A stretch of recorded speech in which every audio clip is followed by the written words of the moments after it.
Morning everyone and happy Sabbath. आइए हम विलाप गीत उसके तीसरे अध्याय की 22 से लेकर 24 आयत तक पढ़ेंगे।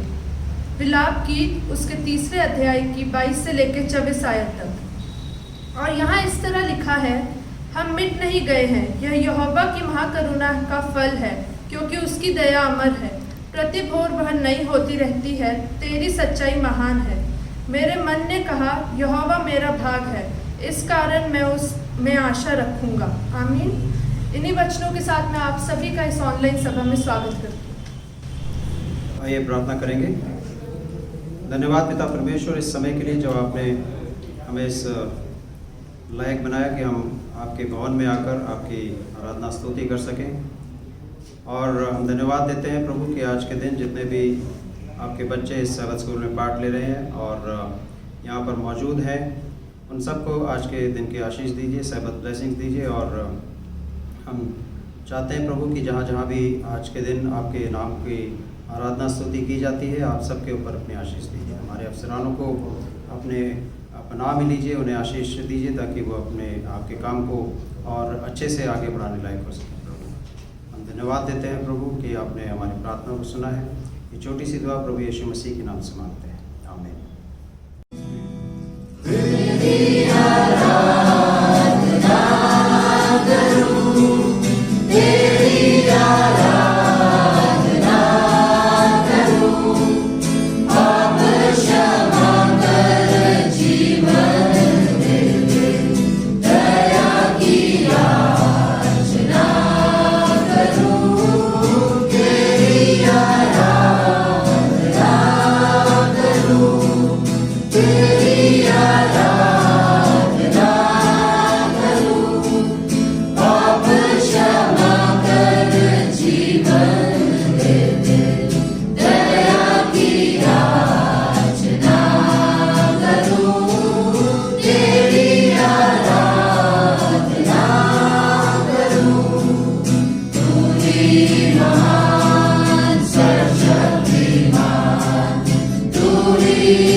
मेरा तू मेरी चंगाई है, सकल में सामर्थ है मेरा प्रभु। आराधना करूं मैं पूरे दिल से, मैं तुझे ढूंढूंगा संपूर्ण जीवन में, तेरी सेवा करूंगा मैं सारी चीजों से। मैं हूँ यहाँ, मैं हूँ यहाँ प्रभु, मैं हूँ यहाँ प्रभु, मैं हूँ यहाँ प्रभु, मैं हूँ यहाँ। तू मेरा चरवाहा, सत्पाला है मेरा, झुकने का स्थान है मेरा प्रभु। आराधना करूं मैं पूरे दिल से, मैं तुझे ढूंढूंगा संपूर्ण जीवन में, तेरी सेवा करूंगा मैं सारी चीजों से। मैं हूँ यहाँ,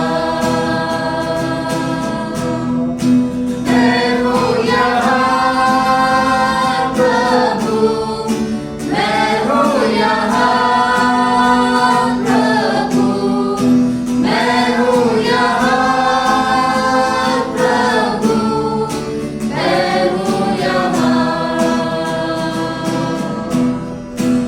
मैं हूँ यहाँ दिल से, मैं हूँ यहाँ तेरी सेवा करूंगा मैं सारी चीजों से। मैं हूँ यहाँ, मैं हूँ यहाँ पूरे दिल से, मैं हूँ यहाँ तेरी सेवा करूंगा मैं सारी चीजों से। मैं हूँ यहाँ।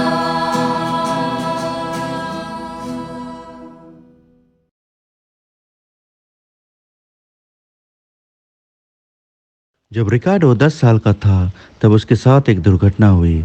वो एक घेरे के उस पार कूद रहा था और उसका पैर एक पतले तार में फंस गया जिसे उसने नहीं देखा था, जिस वजह से वह सर के बल गिर पड़ा। इस दुर्घटना के बाद वह अपनी दृष्टि खोने लगा। स्कूल में उसे चॉकबोर्ड पर शिक्षक का लिखा हुआ देखने में भी दिक्कत होने लगा। तब उसने सामने बैठने के लिए अनुरोध किया। कुछ दिनों बाद वह सामने बैठकर भी नहीं देख पा रहा था और आखिरकार शिक्षक ने उसे घर जाने को कहा क्योंकि वह स्कूल एक अंधे बच्चे को नहीं पढ़ा सकता। रिकार्डो के माता पिता उसे कई सारे चिकित्सक के पास ले गए, लेकिन कोई भी चिकित्सक मदद नहीं कर पाया। उन्होंने कहा कि रिकार्डो अब कभी नहीं देख पाएगा। रिकार्डो बहुत ही उदास हो गया। वह अब कभी फुटबॉल नहीं खेल पाएगा और ना ही साइकिल चला पाएगा या अपने दोस्तों के साथ लुका छिपी खेल पाएगा।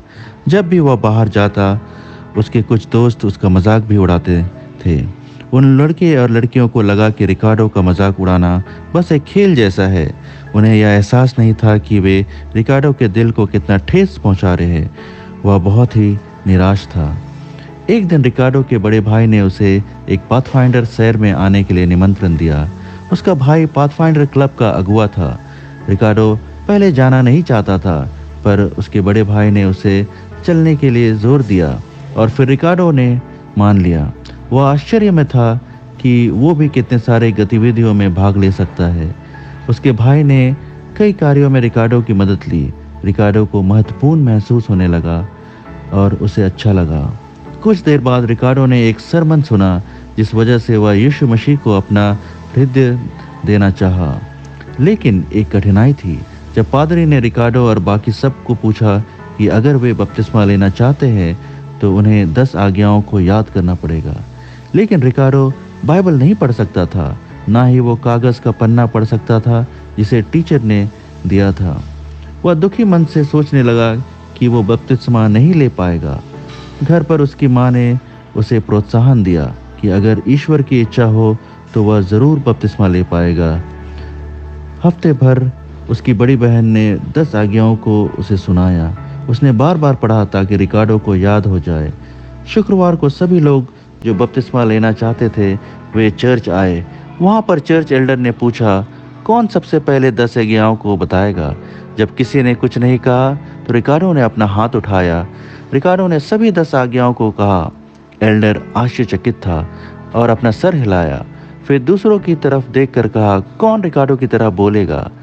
अगले दिन सबत में रिकार्डो और अन्य सभी लोगों ने बपतिस्मा लिया। कुछ दिनों बाद उसे एक सबत के दिन साप्ताहिक मिशन स्टोरी बताने के लिए बुलाया गया। जब चर्च के सदस्यों को यह बात पता चला, उन्होंने सवाल किया, रिकार्डो मिशन स्टोरी नहीं ले सकता क्योंकि वो पढ़ नहीं सकता। सबत स्कूल लीडर ने धीरे से रिकार्डो के कंधों पर हाथ रखा और कहा, क्या तुमने सुना उन लोगों ने क्या कहा? रिकार्डो ने अपना सर हिलाया। फिर लीडर ने कहा, सभी को दिखा देना तुम क्या कर सकते हो। अगले सबत मिशन स्टोरी बताने के लिए तैयार हो जाओ। रिकार्डो की बहन प्रतिदिन उसके सामने कहानी पढ़ने लगी और उसने कहानी याद कर ली। सबत के दिन रिकार्डो ने शुरू से अंत तक कहानी बताई। जब उसने समाप्त किया, सभी ने जोर से एक साथ आमेन कहा। आज रिकार्डो एक 25 साल का यूनिवर्सिटी छात्र है और एक पादरी बनने की तैयारी कर रहा है। उसने पिछले 2 सालों से पाथफाइंडर क्लब का भी नेतृत्व किया और अंगोला के चर्चों में भाषण भी देते हैं, जिस वजह से दर्जनों लोगों ने बपतिस्मा भी लिया। आपके दान दिए गए चंदों से रिकार्डो के शहर लुआंडा अंगोला में एक स्कूल का निर्माण होगा। प्रार्थना कीजिए, स्कूल की कार्य से कई और रिकार्डो की तरह बन पाएंगे और ईश्वर का कार्य कर सकेंगे। आप सभी को मिशन कार्य में सहायता देने के लिए धन्यवाद।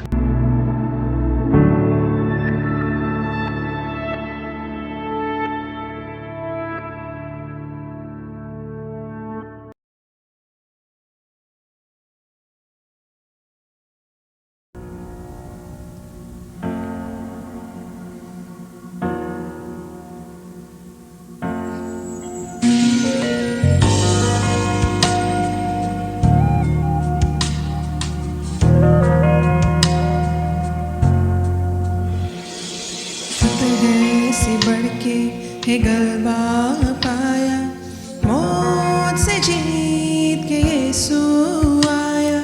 फतह से बढ़ के है गलबा पाया, मौत से जीत के यीशु आया। वो जिंदा है, वो जिंदा है, वो जिंदा है, वो जिंदा है, वो जिंदा है, वो जिंदा है, वो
आप सबों को जय मसीह की। यीशु सहाय इस समय लेकर मैं आप सभी दर्शकों का बहुत बहुत स्वागत और अभिनंदन करता हूं आज के हमारे सब स्कूल पाठ के अध्ययन में।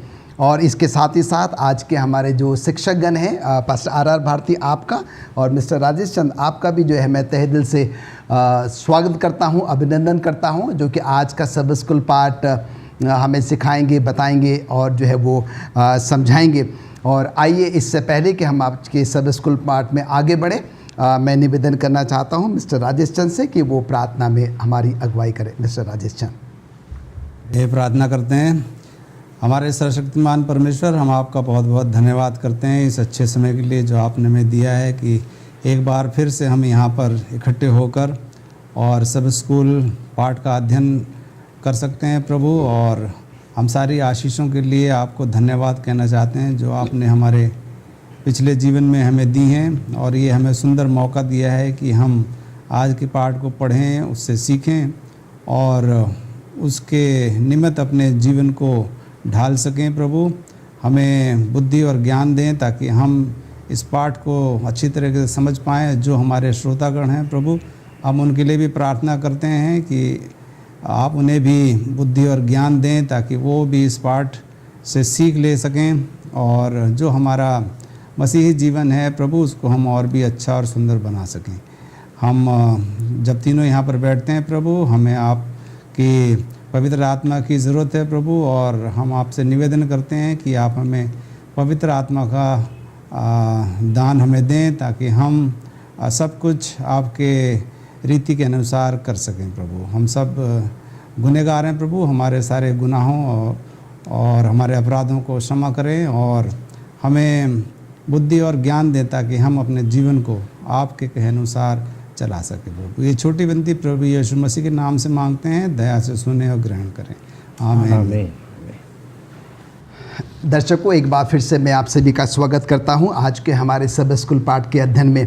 जैसे कि हम सब जानते हैं कि हम 2022 के इस दूसरे त्रिमास में हैं, और इस पूरे त्रिमास में हम एक बहुत ही अच्छी सुंदर पुस्तक जो कि पुराने नियम की पहली पुस्तक है और जिसका नाम की उत्पत्ति है, जिसमें कि 50 अध्याय हैं, और माना जाता है कि जिसके लेखक जो है वो मूसा है।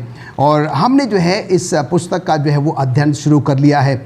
आज का हमारा जो है वो तीसरा सबत है। पहले सबत में हमने कैसे परमेश्वर ने जो है इस दुनिया को बनाया, मनुष्य को बनाया, उसके बारे में हमने सीखा। और दूसरे सबत में हमने ये सीखा कि कैसे जो है वो पतन आ गया, पाप जो है वो कैसे आ गया। और आज का हमारा जो है वो तीसरा सबत है, और आज के इस तीसरे सबत में हम जो है कैन और उसके अपराध के बारे में जो है वो सीखेंगे। और इससे पहले कि जो है हम अपने सब स्कूल पाठ के अध्ययन में आगे बढ़ें, आइए मैं चाहता हूं कि आप अपनी बाइबलें मेरे साथ खोलें। हम आज के याद वचन को पढ़ना चाहते हैं, और आज का याद वचन हमको मिलता है उत्पत्ति उसका 4था अध्याय और उसका 7वां पद। उत्पत्ति उसका 4था अध्याय और उसका 7वां पद। यहाँ पर इस प्रकार से लिखा है, यदि तू भला करे तो क्या तेरी भेंट ग्रहण न की जाएगी, और यदि तू भला न करे तो पाप द्वार पर छिपा है और उसकी लालसा तेरी ओर होगी और तुझे उस पर प्रभुता करनी पड़ेगी। और जब हम इस आयत को जब हम पढ़ते हैं तो यहाँ पर हम देखते हैं कि ये जो आयत है हमें उन भेंटों के बारे में, उन उपहारों के बारे में जो है वो बताती है कि परमेश्वर जो है किस प्रकार की भेंटों को ग्रहण करता है, उपहारों को क्या करता है, वो ग्रहण करता है। आपको याद होगा कि हमने जो है उत्पत्ति पहले और दूसरे अध्याय में मनुष्य की उत्पत्ति के बारे में अध्ययन किया, और उत्पत्ति तीसरे अध्याय में हमने जो है मनुष्य के पतन के बारे में अध्ययन किया, और उत्पत्ति जो चौथा अध्याय है जो कि आज हम अध्ययन करने जा रहे हैं। और इस चौथे अध्याय में हम खास तौर से जो है उन लोगों के बारे में अध्ययन करेंगे जो कि जिंदा है और या फिर क्या हो जाएंगे, जो वो मर जाएंगे, उनके बारे में हम अध्ययन जो है वो करेंगे। और जब हम उत्पत्ति 3 और 4 अध्याय की जब हम तुलना करते हैं तो कुछ ऐसी बातें हैं, कुछ ऐसे विचार हैं जो हमें क्या करते हैं, पाप के बारे में जो है वो बताते हैं। भूमि पर वो जो श्राप आया उसके बारे में क्या करते हैं, वो हमें बताते हैं। और आज का सब स्कूल पाठ हमें ये भी जो है वो बताएगा कि कैसे एक समय आया जहाँ पर कि हमारे अपने लोगों को क्या करना पड़ा, अपनी जगह, अपना घर छोड़ने के लिए जो है वो मजबूर होना पड़ा। और हम ये भी सीखेंगे कि जब आदम और हवा को अदन की वाटिका से जो है वो बाहर निकाल दिया गया और फिर जो है वो कैन का क्या होता है, वो जन्म होता है। और हम देखते हैं कि ऐसे समय में आदम और हवा जो है बहुत ही आशा से भरपूर हैं। यहाँ पर आदम हवा को लगता है कि हमारे घर में जो है एक ऐसा मसीहा, एक ऐसा उद्धारकर्ता जो है वो क्या हो गया है, आ गया है। और उनकी खुशी का जो है वो बिल्कुल भी ठिकाना जो है वो नहीं है। उसके बाद हम ये भी अध्ययन करेंगे कि कैन के द्वारा जो है वो कैसे अपराध आया, लेमक के द्वारा कैसे जो है वो अपराध जो है वो आया। और धीरे धीरे करते करते जो है वो पृथ्वी क्या हो गई, पाप से जो है वो बढ़ती चली गई, अपराध से जो है वो बढ़ती चली गई। और हम जब उत्पत्ति 4 अध्याय का अध्ययन करेंगे तो यहाँ पर हम ये भी सीखेंगे कि यहाँ पर बहुत कुछ ऐसा बुरा घटित होता है, सब कुछ अच्छा जो है वो नहीं है। उन सब के बावजूद भी जो है आज के सब स्कूल पाठ के माध्यम से हम ये भी सीखेंगे कि परमेश्वर जो है अपने लोगों के लिए एक बहुत ही उम्दा उम्मीद लेकर क्या करता है, सामने आता है।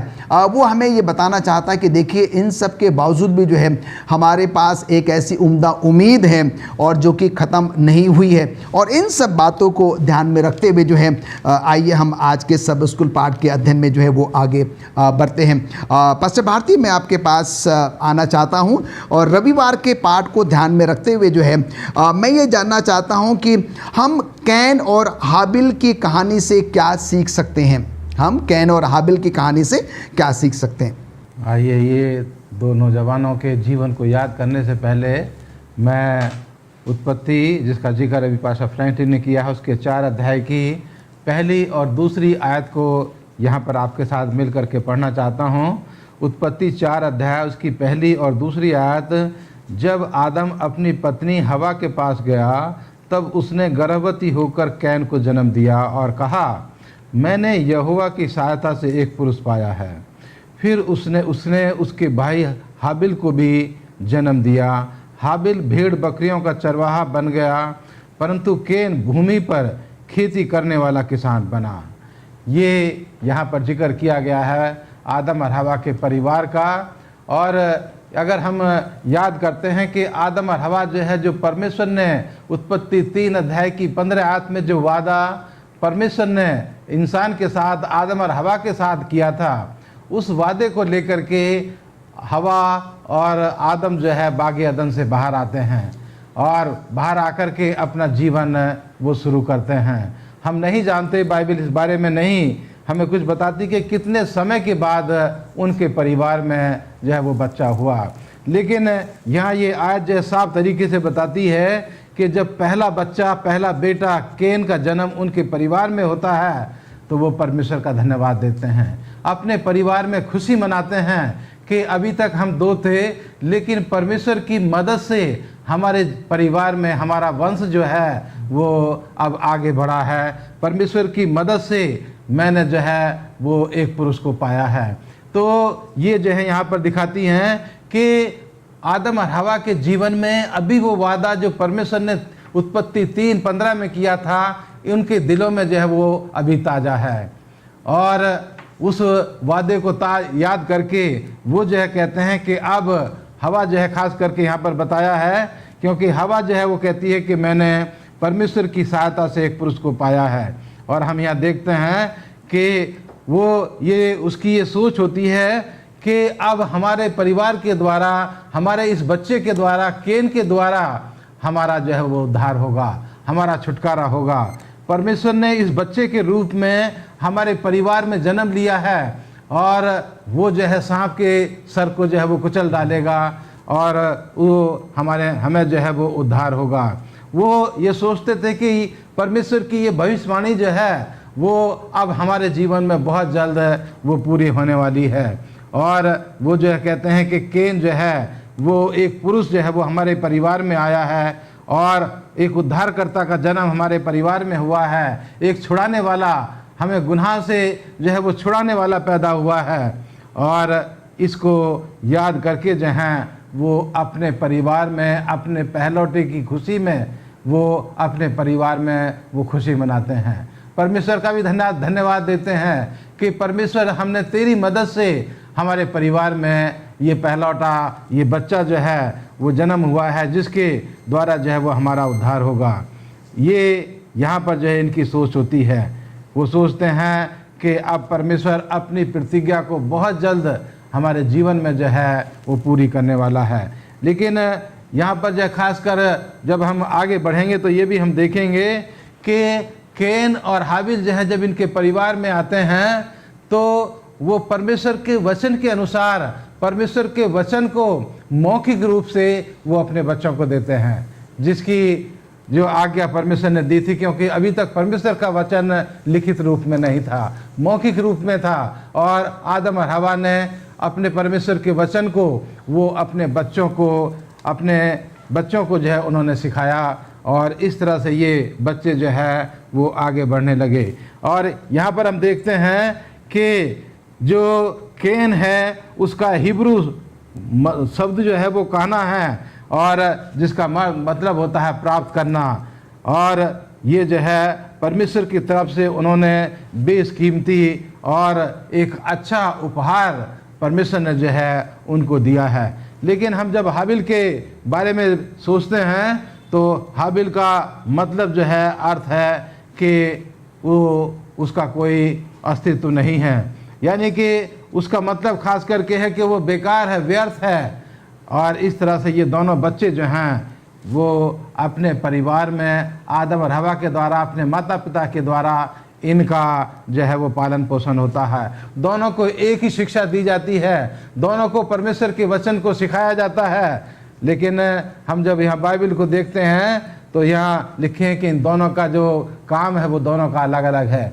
एक बच्चा जो है जो पहलौटा है वो जो है ज़मीन के ऊपर खेती बाड़ी करता है, और दूसरा बच्चा जो है हाबिल जो है वो भेड़ों की देखभाल करता है, भेड़ बकरियों की वो जो है देखभाल करने वाला है। तो इस तरह से इन दोनों नौजवान बच्चों का जीवन जो है अपने परिवार में, अपने माता पिता के साथ ये दोनों जो हैं वो आगे बढ़ते हैं। लेकिन हम आने वाले समय में देखेंगे कि एक ही शिक्षा होने के बावजूद भी इनके रास्ते जो हैं वो अलग अलग कैसे हो गए, जो हम आने वाले हफ्तों आने वाले दिनों में जो है हम इसको यहाँ पर सीखने के लिए आज जा रहे हैं। धन्यवाद देते हैं पास्टर भारती इन अच्छे विचारों के लिए जो कि आपने हम सबों के साथ साझा किया। और अब हम जो है वो सोमवार के पाठ में चलते हैं। और मिस्टर राजेश चंद, हम आपसे जानना चाहते हैं कि परमेश्वर जो है वो कैसी भेंटें, कैसे उपहार क्या करता है, वो स्वीकार करता है, वो ग्रहण करता है। आज का जो पाठ है सोमवार का, उसमें 2 भेंटों का जिक्र किया गया है। और जब हम इस पाठ को पढ़ते हैं तो हम उन 2 भेंटों के बारे में जानते हैं। उनसे हमें पता चलता है कि ये दोनों भेंटें क्या थी।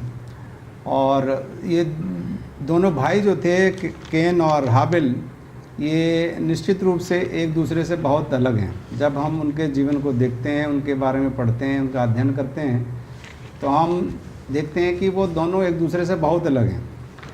और उनका नाम भी है वो भी अलग अलग है। जैसा कि अभी पास्टर भारती ने हमें बताया कि कैन या काना, उसका जो अर्थ होता है प्राप्त करना, और एबल मतलब एक बर्बादी, जैसे कि एक श्वास होती है, श्वास एकदम ट्रांजिटरी होती है, तुरंत लेके ख़त्म, उसका अंत हो जाता है, तो वो ट्रांजिटरी है, एकदम बर्बाद होने वाली चीज़ है। तो इन दोनों के नाम के जो मतलब हैं वो भी अलग अलग हैं।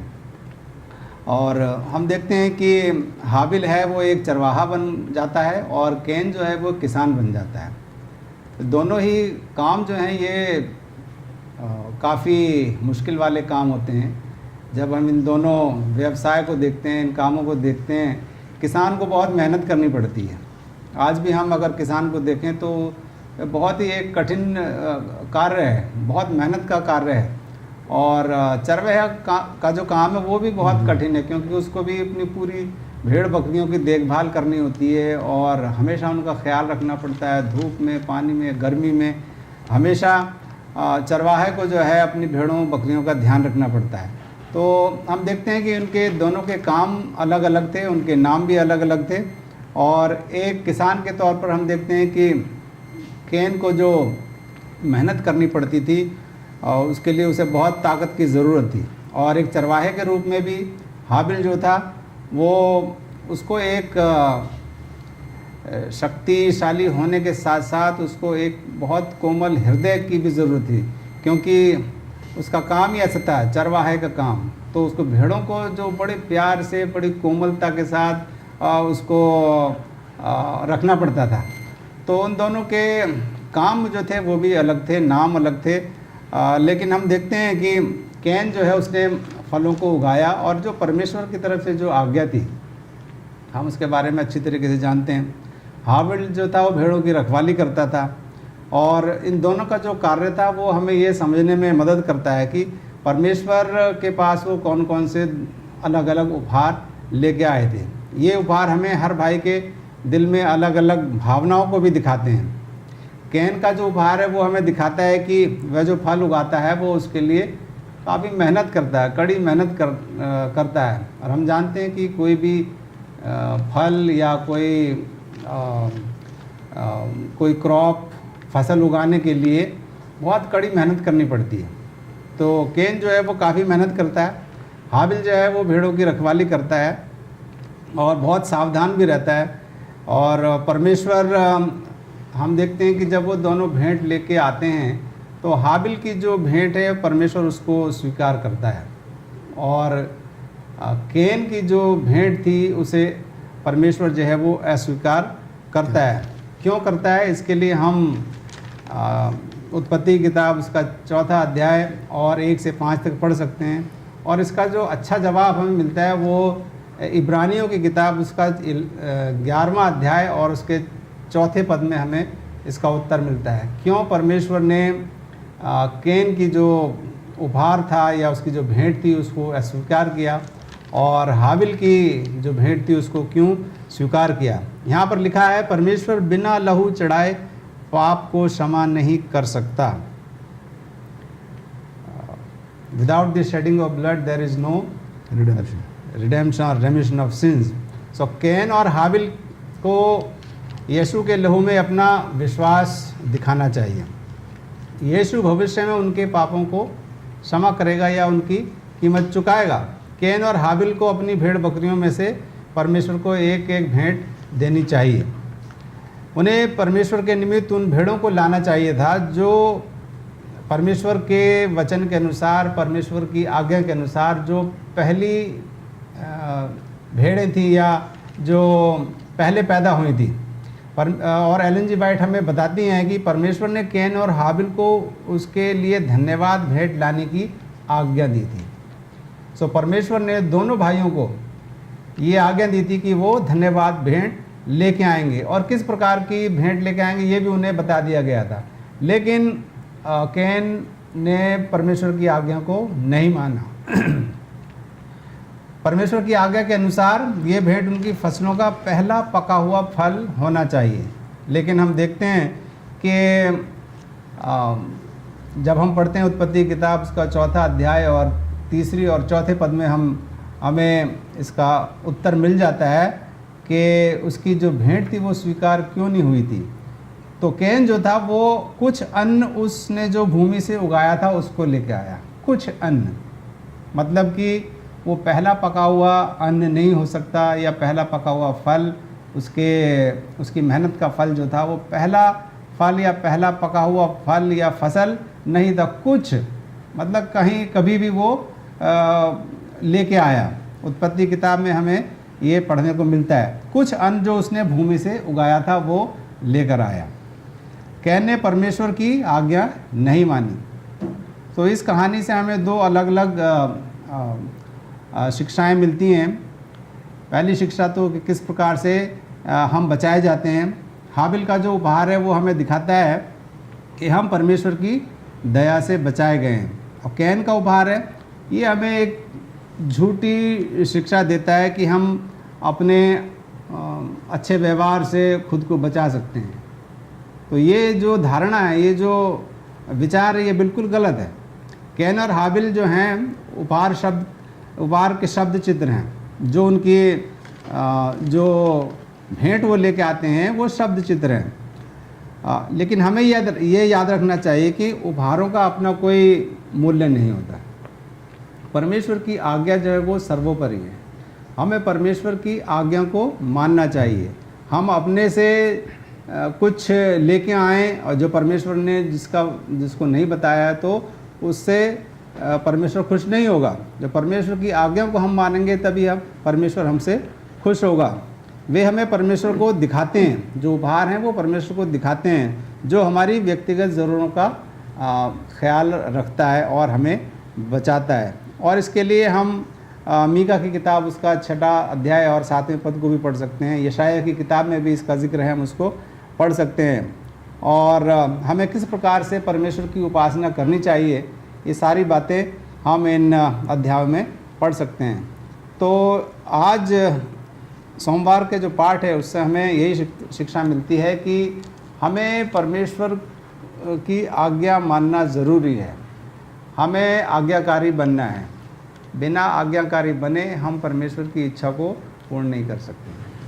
धन्यवाद देते हैं मिस्टर राजेश चंद आपके इन अच्छे विचारों के लिए। और बहुत ही अच्छे तरीके से आपने जो इस बात को रखा कि कैन ने जो है अपनी बेटे परमेश्वर के सामने अर्पित करी, हाबिल ने भी जो है वो अपनी भेंटें अर्पित करी, और दोनों को ये प्रतीत होता है कि जो हम कर रहे हैं वो बिल्कुल भी सही है। पर हम यहाँ पर देखते हैं कि आपने हमें इब्रानियों 11:4 में भी जो है ये बताया कि परमेश्वर बिना लहू चढ़ाए पाप की क्षमा जो है वो नहीं होती है। और यहाँ पर आपने जो आज्ञाकारिता है, आज्ञा पालन करना है, जो कि बहुत बहुत महत्वपूर्ण है। आज्ञा मानना बलिदान चढ़ाने से कई कई गुना बेहतर है। तो यहाँ पर हमें जो है एक सबक मिलता है कि हम क्या करें, परमेश्वर की आज्ञा को मानें, उसका आज्ञा का जो है वो पालन करें। और आइए अब हम जो है वो मंगलवार के पाठ में चलते हैं। और पास्टर भारती, हम आपसे जानना चाहते हैं कि मंगलवार का पाठ जिसका शीर्षक है अपराध, और यहाँ पर उत्पत्ति 4 उसके 3 पद से लेकर 8 पद में हम किस अपराध के बारे में जो है वो पढ़ते हैं? दर्शकों, जब हम आज के मंगलवार के पर्चे में हैं और अपराध शीर्षक से जो है हम लोग आज सीखना चाहते हैं। और जैसे अभी मिस्टर राजेश चंद्र ने बताया कि कैन और हाबिल जो हैं वो अपनी अपनी भेंट परमेश्वर के पास लेकर के आते हैं। लेकिन जैसे मैंने बताया रविवार के पर्चे में कि आदम और हवा ने परमेश्वर की शिक्षा अपने दोनों बच्चों को दी, और उस शिक्षा में कोई फ़र्क नहीं था। एक शिक्षा थी जो दोनों बच्चों को जो है वो दी गई।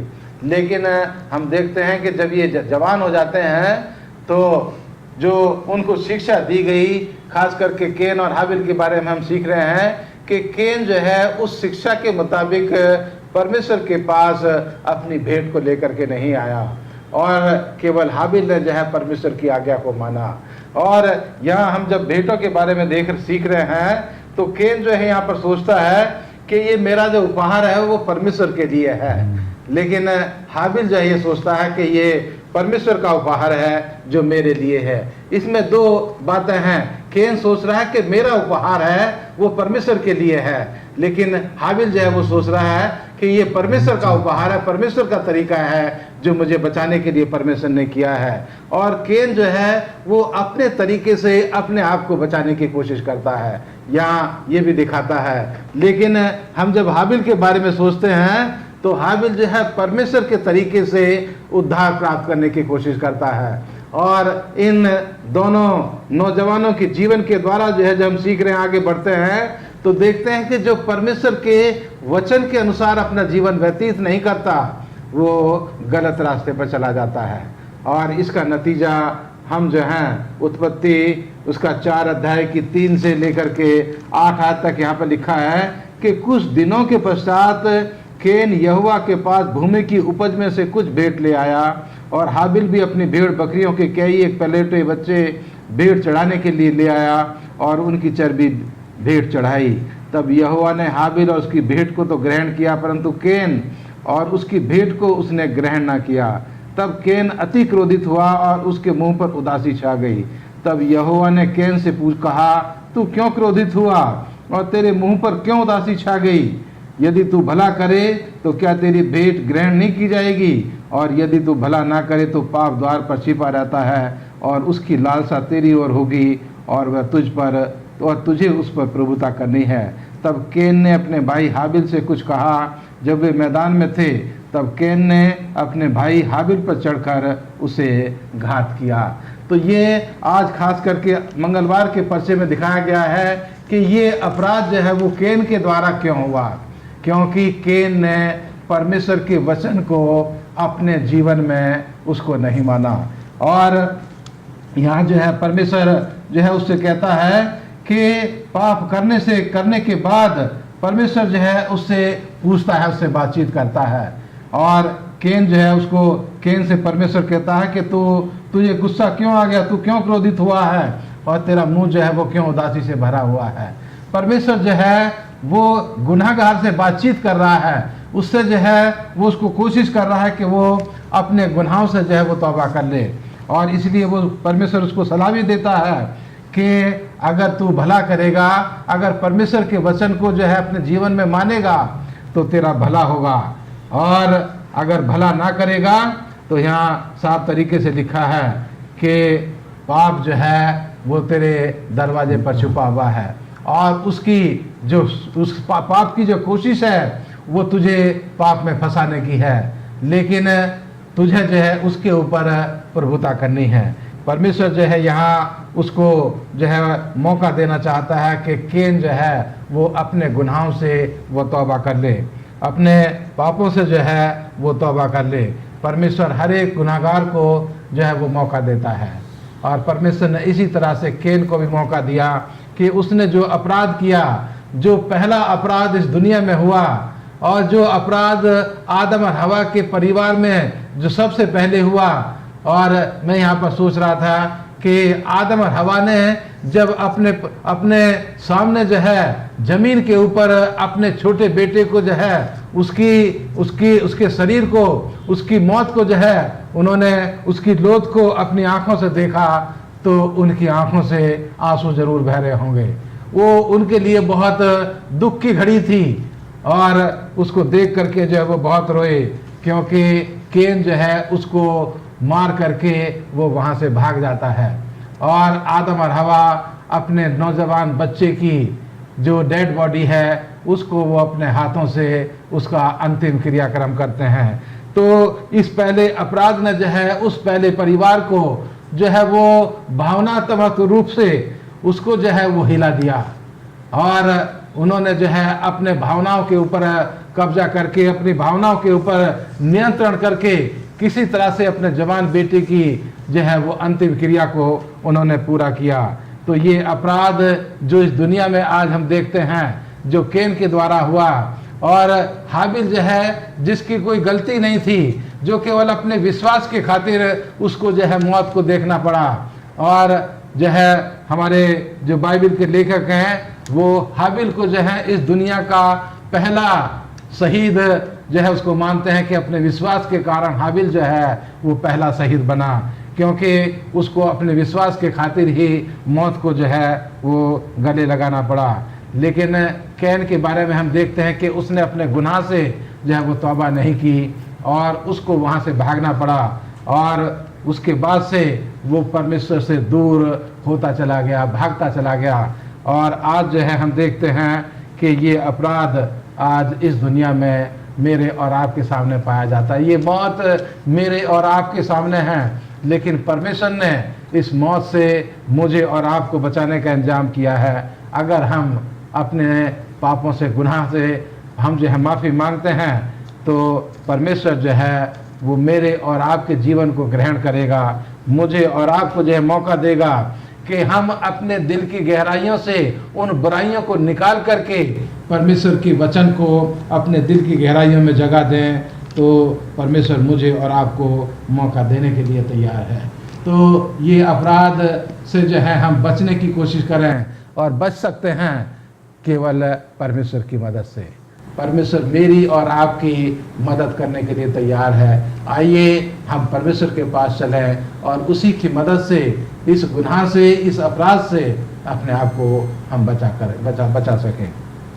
धन्यवाद देते हैं पास्टर भारती इस अच्छे सबक के लिए जो कि हमने अपराध के बारे में सीखा है, और हम इस बात के लिए भी आपका धन्यवाद देते हैं कि आपने बड़े ही बेहतरीन तरीके से उस पहली हत्या के बारे में, उस पहले अपराध के बारे में जो कि कैन के द्वारा अपने छोटे भाई के लिए किया गया, और उसका जो अंजाम जो क्या हुआ है, और उसके लिए जो है कि परमेश्वर ने कैन को जो है वो क्या दंड दिया है, और उसके विषय में जो है हम मिस्टर राजेश चंद आपसे जो है वो जानना चाहते हैं। हम बुधवार के पाठ में हैं और बुधवार का शीर्षक है परमेश्वर कैन को क्या दंड देता है। इसके बारे में थोड़ा सा प्रकाश डालें। जी, परमेश्वर कैन को दंड देता है। ये कहानी जो है कैन और एबल की हम सब लोग भली भांति जानते हैं, लेकिन फिर भी आज हम इस पाठ में जब पढ़ रहे हैं इस कहानी को, तो हमें उससे और गहराई से उसको समझने में हमें मदद मिलती है। परमेश्वर जो है वो कैन को दंड देता है, और इसके लिए हम उत्पत्ति किताब उसका 4 अध्याय और उसका 9 पद से 16 पद तक हम उसको पढ़ सकते हैं। परमेश्वर कैन से पूछता है तुम्हारा भाई कहाँ है? और हम याद करेंगे कि परमेश्वर ने आदम से भी पूछा था जब आदम ने उसकी आज्ञाओं को तोड़ा था, जब उसने फल को खाया था, तब भी परमेश्वर ने यही प्रश्न किया था, आदम तू कहाँ है? और यही सवाल आज परमेश्वर जो है वो पूछता है कि तुम्हारा भाई हाबिल कहाँ है? तुम्हारा भाई हाबिल कहाँ है? ये परमेश्वर पूछता है कैन से। तो ये प्रश्न क्यों पूछता है परमेश्वर? और हम आगे की कहानी में जानते हैं कि कैन जो है वो एक भगोड़ा बन गया, उसके बाद वो परमेश्वर से दूर भाग गया। तो इन दोनों चीज़ों में क्या संबंध है? कैन के पाप और उसके भगोड़ा बनने के बीच में क्या संबंध है? जो पृथ्वी पर हमेशा एक स्थान से दूसरे स्थान पर भ्रमण करता रहेगा। यदि हम 4 अध्याय में 12वें पद को पढ़ें तो हम जानते हैं कि कैन जो है वो एक भगोड़ा बन गया है, वो पृथ्वी पर इधर से उधर भ्रमण करता रहेगा। तो परमेश्वर कैन से एक प्रश्न पूछता है, और जो हमें इस प्रश्न को याद रखने में मदद करता है, जिसे परमेश्वर आदम से पाप करने के बाद पूछता है कि हे आदम तू कहाँ है? ये प्रश्न हमें आदम और कैन के पापों के बीच के संबंध को देखने में मदद करता है। इसलिए हम देखते हैं कि कैन का पाप आदम के पाप के कारण होता है। तो यहाँ पर ये बात ध्यान देने योग्य है कि जो कैन पाप करता है वो आदम के पाप के कारण होती है, लेकिन कई मायनों में हम देखते हैं कि आदम जो है वो अलग है, कैन से अलग है। कैन ने अपने पाप के लिए खेद महसूस नहीं किया। यदि हम आदम को देखते हैं तो आदम ने सब कुछ सच्चाई से परमेश्वर को बता दिया। हालांकि उसने उसकी आज्ञा को तोड़ा, उसने पाप किया, लेकिन फिर भी परमेश्वर के आगे आदम ने झूठ नहीं बोला। लेकिन हम यहाँ देखते हैं कि कैन जो है उसने पाप किया और परमेश्वर के आगे उसने झूठ भी बोला, और उसने ये भी कहा कि क्या मैं अपने भाई का रखवाला हूँ, और उसने परमेश्वर का निरादर किया। हम यहाँ देखते हैं कि कैन ने परमेश्वर का निरादर किया। एक तो परमेश्वर की आज्ञा को नहीं माना, दूसरा झूठ बोला, और तीसरा उसने निरादर भी किया। जब परमेश्वर कहता है कि तेरे भाई का लहू भूमि से मेरी ओर चिल्लाकर मेरी दुहाई दे रहा है, बेशक हम जानते हैं कि खून चिल्ला नहीं सकता है, ये एक शब्द चित्र मात्र है, लेकिन हमें ये देखने में मदद करता है कि परमेश्वर जो है वो अपराध के विषय में सब कुछ जानता है। परमेश्वर को पहले से पता था, जिस प्रकार से परमेश्वर को पहले से पता था कि आदम ने क्या किया है, फिर भी आदम से प्रश्न करता है परमेश्वर कि तू कहाँ है, तूने क्या किया है। और यही प्रश्न कैन से भी करता है। कैन परमेश्वर से कहता है कि मैं तेरी दृष्टि की आड़ में रहूँगा, मैं तेरी दृष्टि की आड़ में रहूँगा। ये भी एक शब्द चित्र है। ये हमें वह सज़ा दिखाता है जो कैन को मिलने वाली है। कैन और अब नहीं रहेगा, पृथ्वी पर भटकने वाला भगोड़ा रहेगा। कैन को ये सज़ा इसलिए मिलती है क्योंकि उसने, हम जानते हैं कि उसने हाबिल का कत्ल किया था, उसको मारा था। अब परमेश्वर उसके निकट नहीं रहेगा, इसलिए कैन जो था वो बहुत डर गया था। वो ये डर गया था कि वो परमेश्वर से दूर हो जाएगा और अब उसे कोई मार डालेगा। इसलिए इसी कारण यहोवा ने उससे कहा, जो कोई कैन को घात करेगा उससे 7 गुना बदला लिया जाएगा। जो भी कैन को मारने की कोशिश करेगा या घात करेगा उसके साथ, उसको 7 गुना बदला लिया जाएगा। और उसके लिए कैन को एक चिन्ह मिला, चिन्ह दिया गया था। लेकिन हम इस चिन्ह के बारे में ज़्यादा नहीं जानते हैं, क्योंकि बाइबल हमें इसके बारे में कुछ ज़्यादा विस्तार से नहीं बताती है। लेकिन कैन को एक चिन्ह दिया गया था। ये चिन्ह या ये निशान जो भी कुछ था, ये हमें दिखाता है कि परमेश्वर कैन पर दया दिखाता है। हालांकि हम देख रहे हैं, कहानी को पूरी तरीके से समझ रहे हैं कि कैन ने अपने भाई का कत्ल किया, उसको मार के ज़मीन में गाड़ दिया, लेकिन परमेश्वर जो है वो अभी भी दयावान है कैन के ऊपर। वो उसके ऊपर दया दृष्टि रखता है। परमेश्वर के चेहरे से कुछ भी छुपा नहीं है, हम चाहे कुछ भी कर लें। कैन को ये गलत उसकी धारणा थी कि परमेश्वर नहीं जान पाएगा, उसने उसको ज़मीन के अंदर दबा दिया मार के। लेकिन परमेश्वर तो परमेश्वर है, वो सब कुछ जानता है, उससे कुछ भी छुपा नहीं है, वह सब कुछ देख सकता है। उसी समय हम कैन के समान उससे दूर होने का चुनाव भी करते हैं। जब कुछ हम गलत कर लेते हैं तो हम भी कभी कभी कैन के मुताबिक, उसके अनुसार ही परमेश्वर से छुपाने की कोशिश करते हैं, उससे दूर हो जाने का हम चुनाव करते हैं। तो एकमात्र तरीका क्या है जिससे हम पापी होने के नाते ऐसा करने से बच सकते हैं?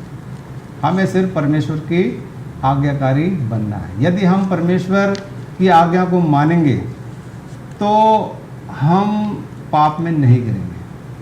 यदि हम परमेश्वर से दूर हो जाएंगे, परमेश्वर के वचन को नहीं मानेंगे, उसकी आज्ञाओं का पालन नहीं करेंगे, तो हम कह सकते हैं कि हम पाप में गिर सकते हैं। तो इसलिए आज का जो बुधवार का जो पाठ है, हमें उससे यही शिक्षा मिलती है कि हमें परमेश्वर की आज्ञाओं को मानना है, चाहे वो आज्ञाएं हमें कितनी भी कठिन लगें, लेकिन हमें परमेश्वर के द्वारा दी गई आज्ञाओं को पूरी तरीके से मानना है। कभी भी परमेश्वर ये ना सोचें कि हम परमेश्वर से कुछ छुपा सकते हैं, क्योंकि परमेश्वर सब कुछ जानता है। धन्यवाद देते हैं मिस्टर राजेशन आपके इस अच्छे विचारों के लिए, जो आपने हमें ये समझाया है कि कैन ने जो अपने छोटे भाई हाबिल की हत्या करी थी, उसका कत्ल किया था, और उसको जो है परमेश्वर ने क्या क्या दंड दिया। और हम ये भी जानते हैं कि फिर क्या हुआ कि परमेश्वर ने क्या क्या उसको ये भी बताया कि परमेश्वर जो है वो कैसे उस पर क्या हो रहा है, वो दयावान जो है वो हो रहा है। और आइए हम जो है वो बृहस्पतिवार के पाठ में चलते हैं। और पास्टर भारती, मैं आपसे जानना चाहता हूँ कि कैन का अपराध किस प्रकार पृथ्वी पर बुराई और पाप को बढ़ा देता है।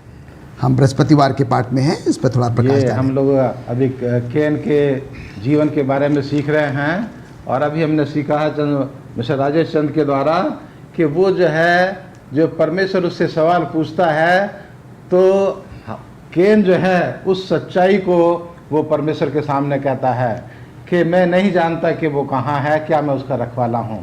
जबकि सच्चाई ये थी कि कैन जानता था कि हाबिल कहाँ है, और ये सच्चाई थी कि बड़ा भाई होने के नाते कैन जो था वो अपने छोटे भाई का रखवाला था। तो ये जाने अनजाने में कैन जो है वो परमेश्वर के सामने इस सच्चाई को वो रख देता है।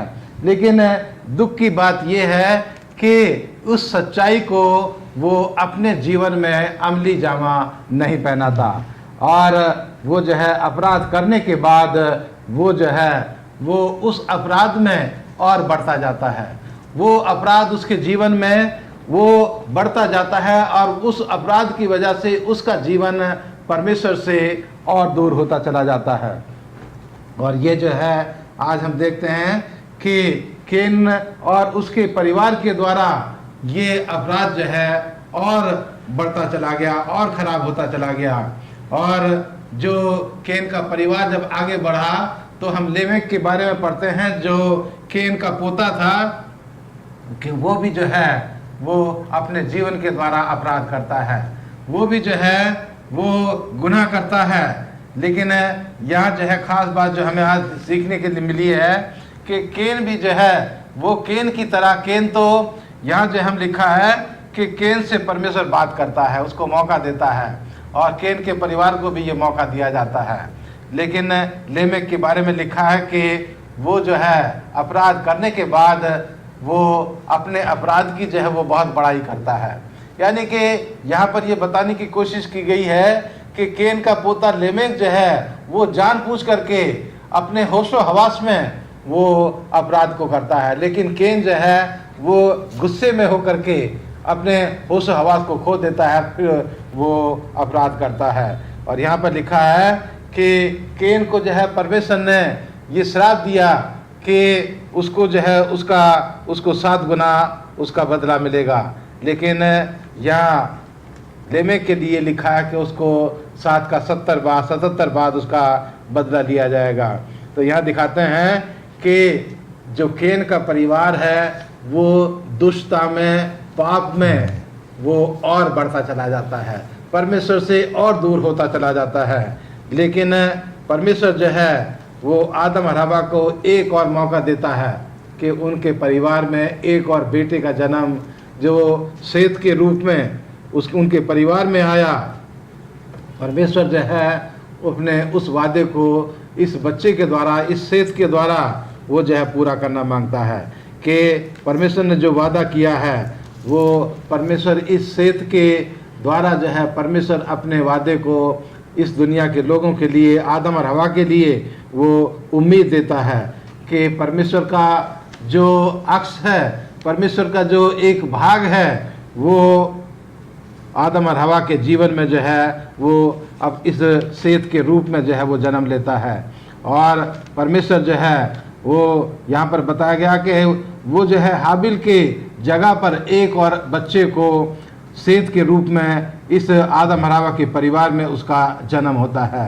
और यहाँ आगे हम देखते हैं कि एक तरफ उम्मीद है जो परमेश्वर मानव जाति को दे रहा है, और एक तरफ है कि अपराध जो है, गुनाह जो है वो बढ़ता जा रहा है। लेकिन दोनों में क्या फ़र्क है कि जो परमेश्वर से दूर होते चले जाते हैं वो अपराध में बढ़ते चले जाते हैं, वो गुनाह में और गहराई से वो जो है गिरते चले जाते हैं। लेकिन जो परमेश्वर के वादों को याद करते हैं वो परमेश्वर जो है वो उस वायदे में परमेश्वर उनको मजबूत करता चला जाता है। उत्पत्ति 6 में देखते हैं कि केन के परिवार से जो बुराई, जो अपराध, जो गुनाह वो इतना ज़्यादा बढ़ गया कि पूरी दुनिया पर जो है वो फैल गया। और उत्पत्ति 6 में लिखा है कि जो परमेश्वर के स्वरूप में जो बेटे थे उन्होंने मनुष्य के स्वरूप में जो बेटियां थीं उनके साथ जो है उन्होंने शादी की, उनके उस साथ जो है उन्होंने विवाह किया, क्योंकि केन के परिवार ने एक और नई चाल जो है वो शुरू की कि उन्होंने जो है वो एक पत्नी के अलावा उन्होंने कई पत्नियों के साथ जो है विवाह किया। और यहाँ जो है हम देखते हैं कि जो परमेश्वर के मानने वाले लोग थे उन्होंने उन लोगों की पुत्रियों के साथ जो परमेश्वर के मानने वाले नहीं थे उनकी पुत्रियों के साथ जो है उन्होंने विवाह किया। और ये भी जो है दिखाता है कि ये भी परमेश्वर के लोगों के लिए एक अच्छा उदाहरण नहीं है, ये भी परमेश्वर के लोगों के लिए जो है एक दुख की बात है, क्योंकि हम आने वाले समय में देखेंगे कि ऐसा विवाह जो है वो आशीर्वाद लेकर के नहीं आता, ऐसा विवाह जो है वो आशीर्वाद लेकर के नहीं आता। इसलिए आज हमें जो है इस पर्चे के द्वारा परमेश्वर मुझे और आपको ये सिखाना चाहता है कि हम जो है परमेश्वर के पास चलें। अगर हमने पाप कर भी लिया है तो हम अपने पापों की जो है क्षमा मांगे परमेश्वर से, और परमेश्वर मुझे और आपको मौका देने के लिए तैयार है। जिस तरह से उसने केन के साथ बातचीत की, उसको मौका दिया कि वो अपने अपराध को जो है स्वीकार करे और परमेश्वर से जब वो माफ़ी मांगे। परमेश्वर आज इस दुनिया के लोगों को जो है वो मौका दे रहा है कि जो अपराध में बढ़ रहे हैं, जो अपराध में जो है वो आगे जा रहे हैं, वो परमेश्वर के पास आएँ और परमेश्वर के वादे को याद करें और परमेश्वर से माफ़ी मांगें।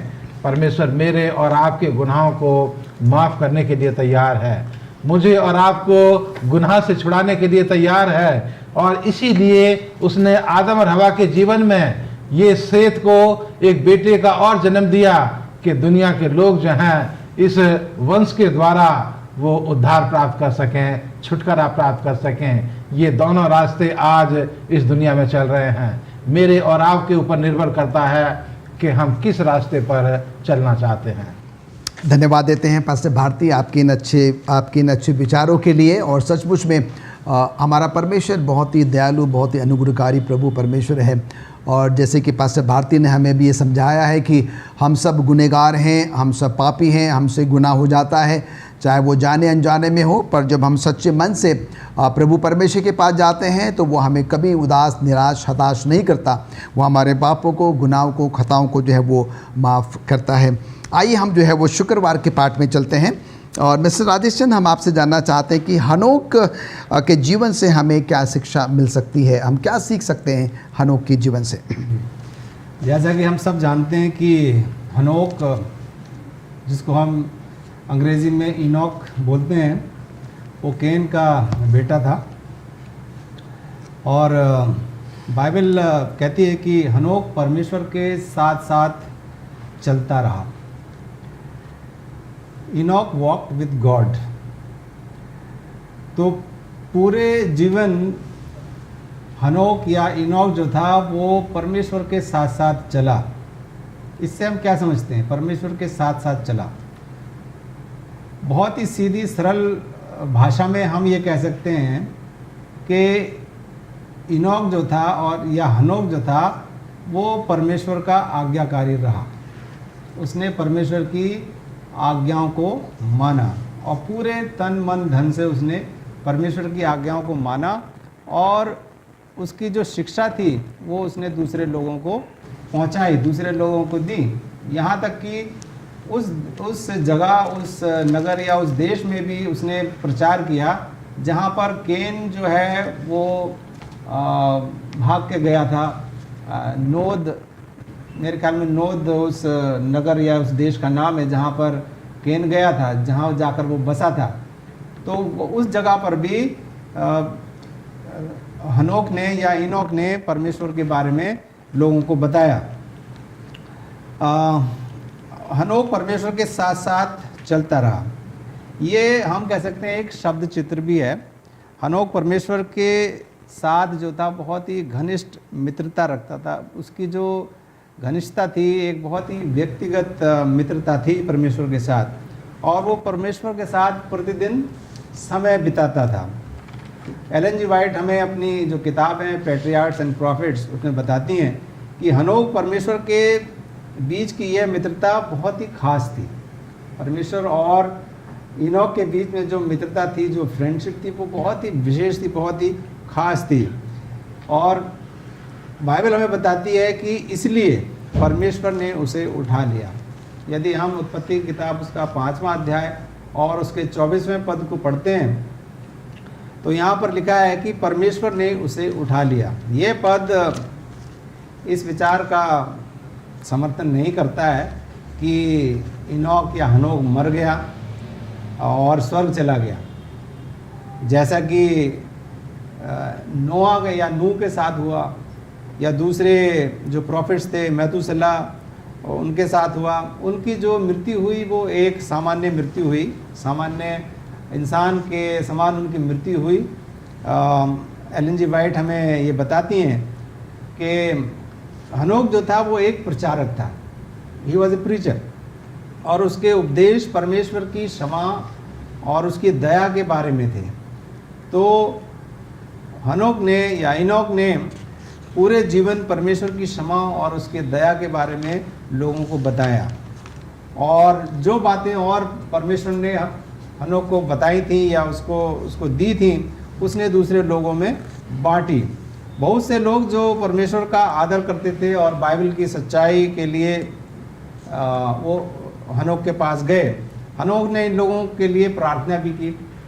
हनोक ने सार्वजनिक रूप से कार्य भी किया। उसने परमेश्वर के संदेशों को उन सभी लोगों के साथ साझा किया जो सुनना चाहते थे।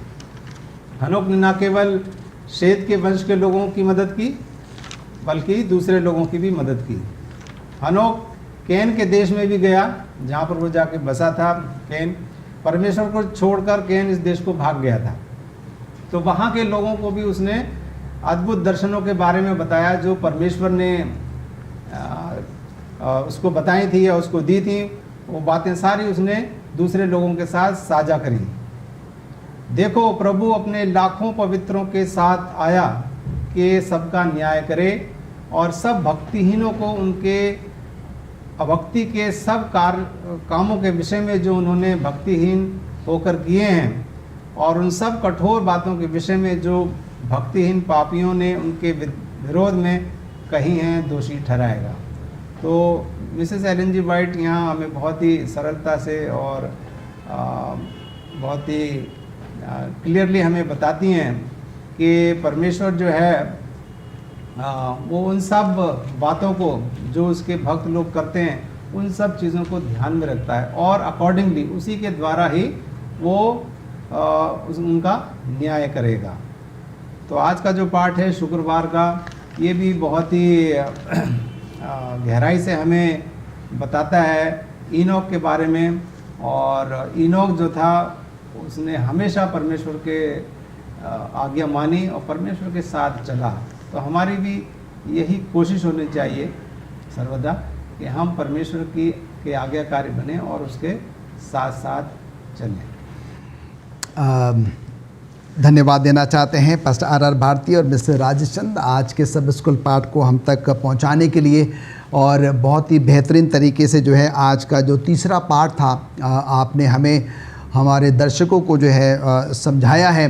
और हम आज के सब स्कूल पाठ का जो है वो जो सार है, जो निचोड़ है, वो चंद बातों में जो है वो एक बार फिर से आपके साथ साझा करना चाहते हैं। और जैसे कि हमने आज का शीर्षक देखा था कैन और उसका अपराध। हमने कैन के अपराध के बारे में सीखा, उनके भेंटों के बारे में जो है वो हमने सीखा और कैसे परमेश्वर ने जो है कैन को क्या क्या दंड दिया उसके बारे में सीखा।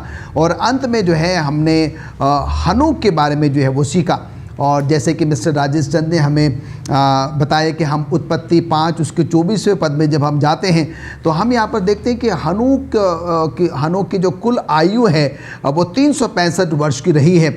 और हम यहाँ पर देखते हैं कि हमने ये भी सीखा कि हनोक जो है वो प्रतिदिन परमेश्वर के साथ साथ चलता है। और हम देखते हैं कि हमारे जीवन में भी जो है वो 365 दिन होते हैं और लीप ईयर में 366 दिन हो जाते हैं। हमें भी ये सलाह दी जाती है कि हम क्या करें, प्रतिदिन हनोक के समान प्रभु परमेश्वर के साथ जो है वो चलें। और पास्टर भारती ने जो है एक बात बहुत ही अच्छी बात हम तक पहुंचाई थी और वो ये है कि हमसे पाप होता है, हमसे गुनाह होता है, हमसे खताएं होती हैं, पर जब हम सच्चे मन से प्रभु परमेश्वर के पास जाते हैं वो हमारे पापों को, गुनाहों को, खताओं को क्या करता है, वो माफ़ करता है। अजीज़ों, दर्शकों, ये मेरा विश्वास है कि आज का सब स्कूल पाठ हम सबों के लिए एक बहुत ही बड़ी आशीष का कारण बना होगा और आज हमने बहुत बहुत कुछ जो है वो सीखा होगा। तो परमेश्वर आपको और हम सबको बहुत बहुत आज से आशीष और बरकत दे और हम सबों को जो है अपने उस स्वर्गीय घर के लिए जो है वो तैयार करें कि जब हम इन सब स्कूल पाठ को सुनते हैं, पढ़ते हैं, सीखते हैं, समझते हैं तो हम सिर्फ इसको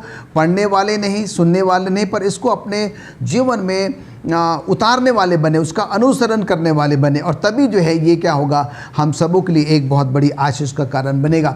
और इन्हीं चंद शब्दों के साथ आज हम अपने सब स्कूल पाठ के अध्ययन को समाप्त करते हैं। और आज के सब स्कूल पाठ को समाप्त करने से पहले जो है, और मैं एक बार फिर से आप सभी का और ख़ास तौर से हमारे जो पैनलिस्ट हैं, हमारे जो आज के शिक्षक रहे हैं पास्टर आर भारती और मिस्टर राजेश चंद, मैं आप दोनों का भी धन्यवाद देता हूं। और अब मैं निवेदन करता हूं पास्टर आर भारती से कि वो प्रार्थना के साथ आज के सब स्कूल पाठ का जो वो समापन करें। पास्टर भारती, आइए प्रार्थना करें। ज़मीन और आसमान के बनाने वाले परमपिता परमेश्वर, इस दुनिया के सृष्टिकर्ता, हम तेरा धन्यवाद देते हैं प्रभु कि तूने मानव जाति को प्यार किया और परमेश्वर तू आज भी गुनाहगारों को प्यार करता है। तो पाप से नफरत करता है, पाप से घृणा करता है, लेकिन पापी को प्यार करता है। इसलिए परमेश्वर हम तुझसे दुआ करते हैं कि तू हम में से हर एक के साथ हो, कि जो तेरा वचन परमेश्वर हमने अपने दर्शकों तक पहुंचाया है, परमेश्वर वो भी जो गुनाहगार लोग हैं उनको प्यार कर सकें। हाँ, हम तमाम मिल कर के परमेश्वर हम पाप से नफरत कर सकें और हम तेरी मदद से अपने आप को पाप से बचा सकें। परमेश्वर तुझसे प्रार्थना करते हैं कि तू हमारे तमाम दर्शकों के साथ हो, उनको आशीष दे, अपने वचन को समझने की, अपने वचन को अपने जीवन में परमेश्वर अमली जामा पहनाने की, अनुसरण करने की शक्ति और सामर्थ परमेश्वर तेरी तरफ से मिले, जिससे कि परमेश्वर तेरा वचन दुनिया के हर एक व्यक्ति तक पहुंच सके, दुनिया के हर एक पापी को मौका मिल सके और वो तुझे अपना मुक्तिदाता ग्रहण कर सके। खुदामंद तो हमारे तमाम दर्शकों के साथ हो, उनके परिवारों पर, उनके बाल बच्चों पर, उनकी खेती बाड़ी पर, पशुधन पर खुदामंद तेरी कसरत से बरकत हो। और परमेश्वर हम तमाम को तो अपनी नज़दीकी में ले ले, अपने रास्ते पर आगे बढ़ने की समझ और बुद्धि दे और अपने स्वर्गीय राज को में हमें परमेश्वर हम अपने आप को तैयार कर सकें और तेरा धन्यवाद दे सकें, तेरा स्वागत कर सकें जब तू आसमान के बादलों पर आए और तेरे साथ हमेशा हमेशा तेरे स्वर्गीय राज में रह सकें। हम अपने आप को तमाम दर्शकों को परमेश्वर तेरे हाथ में देते हैं, तू ही हमारी अगुवाई कर। प्रार्थना को सुनो, कबूल कर, मसीह यीशु के नाम में मांगते हैं, आमीन। आमीन।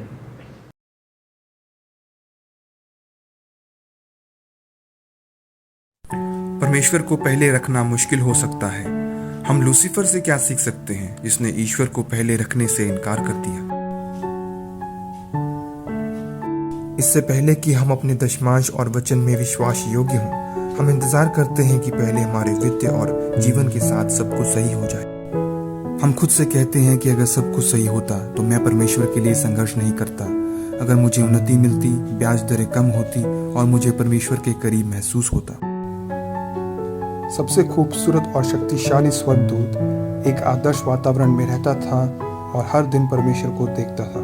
इस आदर्श वातावरण ने उसे वफादार रहने में मदद नहीं की। यह एक ऐसा निर्णय है जिसे हम सबको प्रत्येक क्षण में करना चाहिए। लूसीफर घमंड के कारण परमेश्वर को पहला स्थान नहीं दे पाया। वह खुद को परमेश्वर बनाना चाहता था। अपने जीवन का अधिकतम लाभ उठाने के लिए वह खुद के नियम बनाना चाहता था। परमेश्वर को अपनी आराधना और सेवा का सर्वोत्तम लाभ क्यों मिलना चाहिए? जब हमारे दशमांश और वचन की बात आती है तो परमेश्वर को पहले रखने में हमें आज भी कठिनाई होती है। हमारा अहंकार और ज़रूरतें लगातार रास्ते में आने की कोशिश करती हैं। हम अपने बारे में सोचते हैं और चर्च की तुलना में हमें धन की कितनी आवश्यकता है ये सोचते हैं। हम तर्क देते हैं कि परमेश्वर को इस पैसे की ज़रूरत नहीं है। ये सही है कि चर्च के पास पर्याप्त है। परमेश्वर और चर्च हमारे पैसे के लिए बेताब नहीं है। हमारा दान ज़रूरत नहीं, लेकिन हमारे आत्मिक गुण जैसे कि आभार, ईमानदारी, विश्वास और उसके वचन के प्रति समर्पण से है। परमेश्वर परमेश्वर है और हम नहीं। परमेश्वर हमसे दशमांश और नियमित चंदे की अपेक्षा हमारे फायदे के लिए करता है। हमारा दशमांश और वचन लालच और आत्मकेंद्रिता के लिए एक महान घटना है।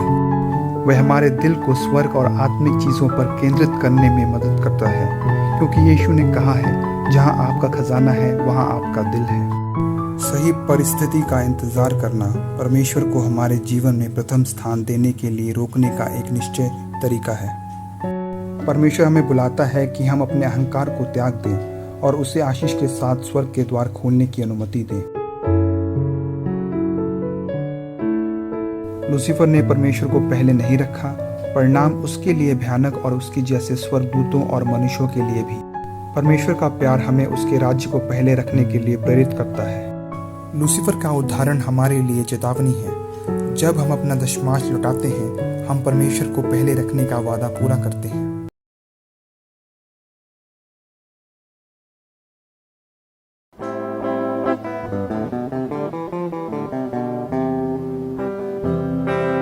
देखो मैं दुनिया के अंत तक तुम्हारे साथ हूँ।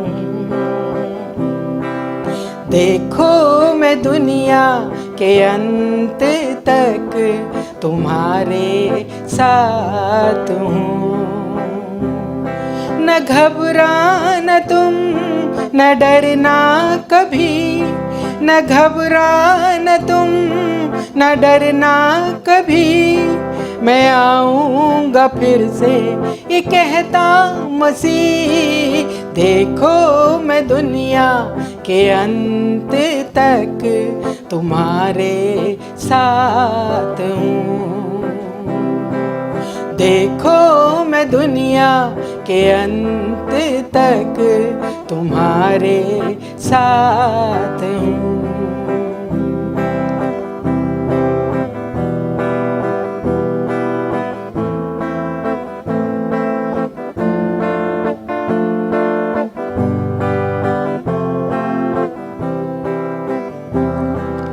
गम है जीवन में तुमको कोई, निराश मत होना।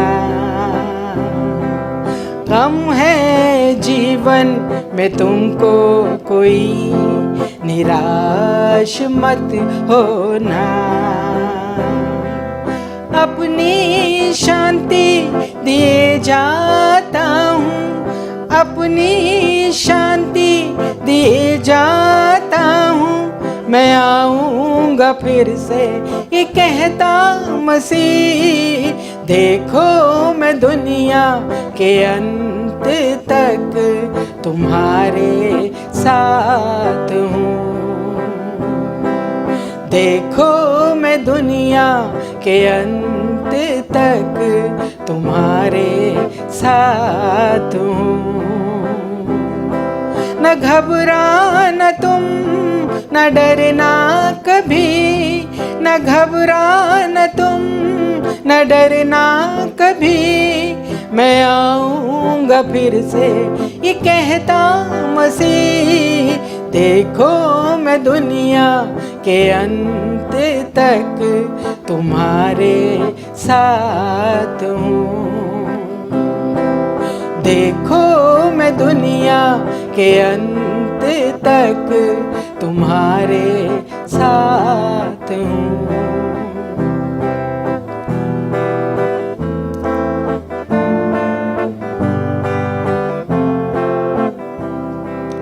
इंतजार है हमको मसीह तेरे ही आने का। इंतजार है हमको मसीह तेरे ही आने का। तू आएगा फिर से, लिखा है वचन में। तू आएगा फिर से, लिखा है वचन में। ले जाने को अपनों को अपने करीब। देखो मैं दुनिया के अंत तक तुम्हारे साथ हूँ। देखो मैं दुनिया के अंत तक तुम्हारे साथ हूँ। न घबराना तुम, न डरना कभी, न घबराना तुम, न डरना कभी। मैं आऊँगा फिर से, ये कहता मसीह। देखो मैं दुनिया के अंत तक तुम्हारे साथ हूँ। देखो मैं दुनिया के अंत तक तुम्हारे साथ हूँ।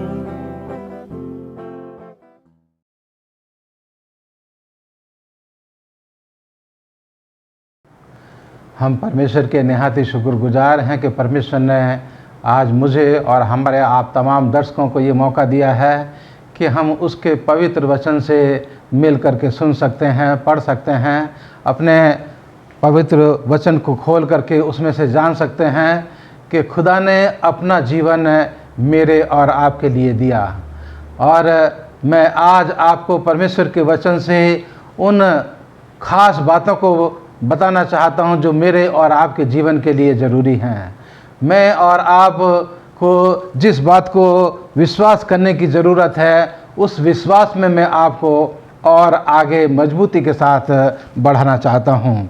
आइए इससे पहले कि हम आगे बढ़ें, परमेश्वर के वचन से जो यूहन्ना की किताब है, नए नियम की चौथी किताब के हम 11वें अध्याय की 25 आयत को यहाँ मैं आप तमाम के साथ मिल करके पढ़ना चाहता हूँ।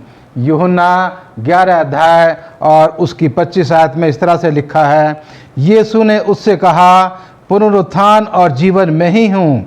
जो कोई मुझ पर विश्वास करता है वह यदि मर भी जाए तो भी जिएगा, और जो कोई जीवित है और मुझ पर विश्वास करता है वह अनंत काल तक ना मरेगा। क्या तो इस बात पर विश्वास करती है? क्या तो इस बात पर विश्वास करते हो? क्या आप तमाम लोग इस बात पर विश्वास करते हो कि यीशु मसीह कब्र में से जीवित हो उठा है? क्या आप विश्वास करते हो कि यीशु मसीह ने अपने मुंह से इन शब्दों को दोहराया कि पुनरुत्थान और जीवन मेरे द्वारा है? और खुदावंद यीशु मसीह ने इस चीज़ का इंतजाम करने के लिए अपने आप को, यीशु मसीह ने अपने आप को परमेश्वर के हाथों में दिया। परमेश्वर की योजना के तहत खुदावंद यीशु मसीह ने अपने जीवन को उसने समर्पित कर दिया।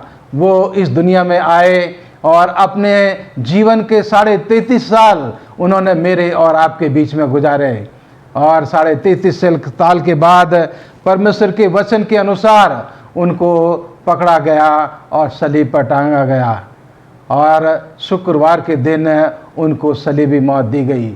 अजीज़ों, हम दुनिया के तमाम मसीह लोग इस बात को जानते हैं, इस बात पर विश्वास करते हैं कि शुक्रवार के दिन खुदावंद यीशु मसीह को सलीबी मौत दी गई, और दुनिया के तमाम मसीह लोगों ने कल शुक्रवार के दिन अपने इस गुड फ्राइडे के त्यौहार को बहुत ही गम के साथ, बहुत ही दुख के साथ अपने अपने चर्चिज में जमा होकर के खुदावंद यीशु मसीह के उस सलीबी मौत को जो है याद किया।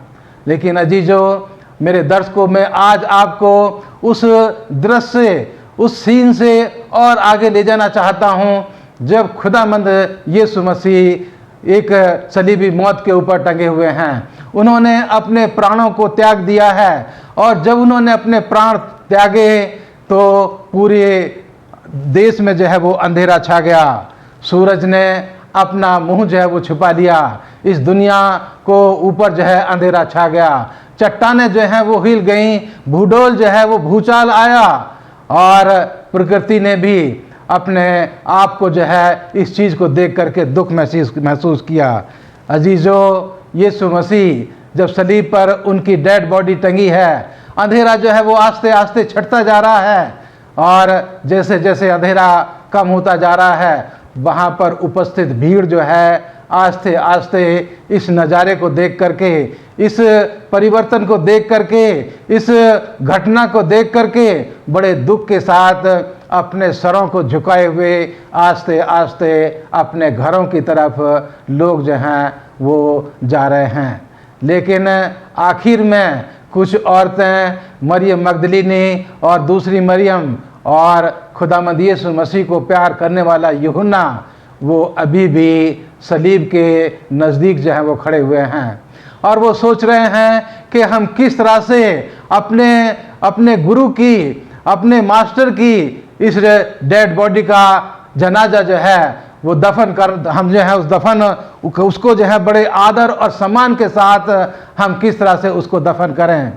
जब वो इस बात को सोच ही रहे थे तो उसी वक्त यूसुफ अरमतिया और जो निकोदेमस था वो जो है वहाँ पर आया, और उन्होंने जो है यीशु मसीह की डेड बॉडी को देखा कि यीशु मसीह जो हैं वो मर चुके हैं। निकोदेमस ने और यूसुफ ने योजना बनाई कि हम अपने गुरु को, जिसको हम आज तक अपने दिल से जो है वो प्यार करते हैं, जिसको हम चुपके से अपने दिल में उसको हमने जगह दी है, हम अपने उस गुरु को बहुत आदर और सम्मान के साथ उसका जनाजा करेंगे। और अजीजों, यूसुफ अरमतिया जो है बहुत हिम्मत के साथ, बहुत दिलेरी के साथ वो पिलातुस के दरबार में गया, पिलातुस से मुलाकात की, और राजा पिलातुस से कहा कि यीशु मसीह जो हैं वो सलीब पर मर चुके हैं और मुझे उनकी डेड बॉडी, उनकी लोथ जो है दी जाए, जिससे कि मैं उनका जनाजा, उनको दफन करने की विधि को वो आदर और सम्मान के साथ कर सकूं। पिलातुस को ये सुन करके जो है ताज्जुब हुआ, क्योंकि अभी यीशु मसीह को सलीब पर टांगे हुए 6 घंटे हुए थे और 6 घंटे में सलीब के ऊपर किसी अपराधी का प्राण त्याग देना ये एक नई बात थी, क्योंकि सलीबी मौत जो थी वो एक बहुत ही धीमी मौत थी और सलीब के ऊपर टंगा हुआ व्यक्ति बहुत दर्द के साथ, बहुत दुख के साथ वो बहुत समय के बाद अपने प्राणों को त्यागता था। लेकिन खुदावंद यीशु मसीह ने 6 घंटे के अंदर ही अंदर अपने प्राणों को त्याग दिया। और पिलातुस को जब ये जानकारी यूसुफ के द्वारा मिली तो उसने अपने सूबेदार को भेजा और कहा कि जाकर के देख आओ कि क्या वाकई में यीशु मसीह जो हैं वो मर चुके हैं। अजीजो सूबेदार जो है, जो उस सारे इंतजाम का जो इंचार्ज था, वो उस जगह पर गया और सिपाहियों को उसने आज्ञा दी कि मुझे जो चेक करके बताओ कि या यीशु मसीह मर चुके हैं। और उन्होंने जो है वो यीशु मसीह की सलीब के पास आए और उन्होंने जो है यीशु मसीह के पंजर में, पसली में जो है वो भाला मारा और वहाँ से खून और पानी निकला और इस बात की पुष्टि हुई कि यीशु मसीह का दिल जो है, यीशु मसीह की सांस जो है वो बंद हो चुकी है, यीशु मसीह जो हैं वो मर चुके हैं। सूबेदार ने ये रिपोर्ट आकर के वापस पिलातुस को दी और पिलातुस ने उसके बाद यीशु मसीह की डेड बॉडी को यूसुफ अरमतिया को कहा कि आप जाकर के उसका जनाजा आदर और सम्मान के साथ उसका दफन जो है उसको कर सकते हो। अजीजो, यूसुफ अरमतिया वापस खोपड़ी की जगह पर आया और निकोदिमस जो है वो अपने घर जाकर के वापस लौटा 50 किलो सोना और मुर लेकर के, जिससे कि उनको दफन से पहले, उनको कब्र में रखने से पहले उनकी डेड बॉडी के ऊपर जो है वो सोना और मुर जो है वो लगाया जा सके। अजीजो, यूसुफ अरमतिया ने, निकोदिमस ने और यूहन्ना ने बड़ी मुश्किल से यीशु मसीह की डेड बॉडी को सलीब से जो है वो नीचे उतारा और उन्होंने जो है उसको देख करके उसके बालों को देखा जो खून से सने हुए थे, उनके शरीर को देखा जो खून जो था वो जम चुका था। उन्होंने अपने हाथों से यीशु मसीह की डेड बॉडी को साफ किया, उन्होंने अपने हाथों से यीशु मसीह के हाथों को, उन्होंने अपने हाथों से यीशु मसीह के पैरों को वो ठीक सीधा किया और यीशु मसीह के हाथों को जब सीधा करके उसकी छाती के ऊपर रखा और सोना और मुर लगा करके सफ़ेद कपड़े में लपेट करके यूसुफ ने उसको अपनी कब्र में जो है इन तीनों व्यक्तियों ने उसकी डेड बॉडी को उठा करके पास में ही जो यूसुफ अरमतिया की कब्र थी उसमें रखा। अजीज़ो, ये काम जो है ये तीनों व्यक्ति जब कर रहे थे उनकी आंखों में आंसू थे। वो यीशु मसीह की डेड बॉडी को देख करके वो रो रहे थे। पास में खड़ी हुई औरतें भी जो हैं वो जो है उसको देख करके रो रही थीं। लेकिन जब उनको कब्र में सफ़ेद कपड़े में लपेट करके रख दिया गया तो उनको तसल्ली हुई कि हमारे गुरु की डेड बॉडी को बहुत आदर और सम्मान के साथ कब्र में दफना दिया गया है। इन तीनों व्यक्तियों के द्वारा खुदामंद यीशु मसीह की डेड बॉडी को सलीब से उतार करके उसकी सफाई करके उसके ऊपर सोना और मुर लगा करके सफ़ेद कपड़े में लपेट करके उसको यूसुफ अरमतिया की कब्र में दफना दिया गया। अजीज़ो, यशायाह की किताब उसके 53 अध्याय की 4 आयत में यहाँ जो लिखा है कि यीशु मसीह ने ये सलीबी मौत मेरे और आपकी खातिर सही। यहाँ लिखा है उसकी यशायाह 53 अध्याय उसकी 4 आयत से, निश्चय उसने हमारे रोगों को सह लिया और हमारे ही दुखों को उठा लिया। तो भी हमने उसे परमेश्वर का मारा कूटा और दुर्दशा में पड़ा हुआ समझा, परंतु वह हमारे ही अपराधों के कारण घायल किया गया, वह हमारे अधर्म के कामों के कारण कुचला गया। हमारी ही शांति के लिए उस पर ताड़ना पड़ी कि उसके कोड़े खाने से हम चंगे हो जाएं। अजीज़ों, खुदावंद यीशु मसीह ने ये सलीबी मौत मेरी और आपकी खातिर सही।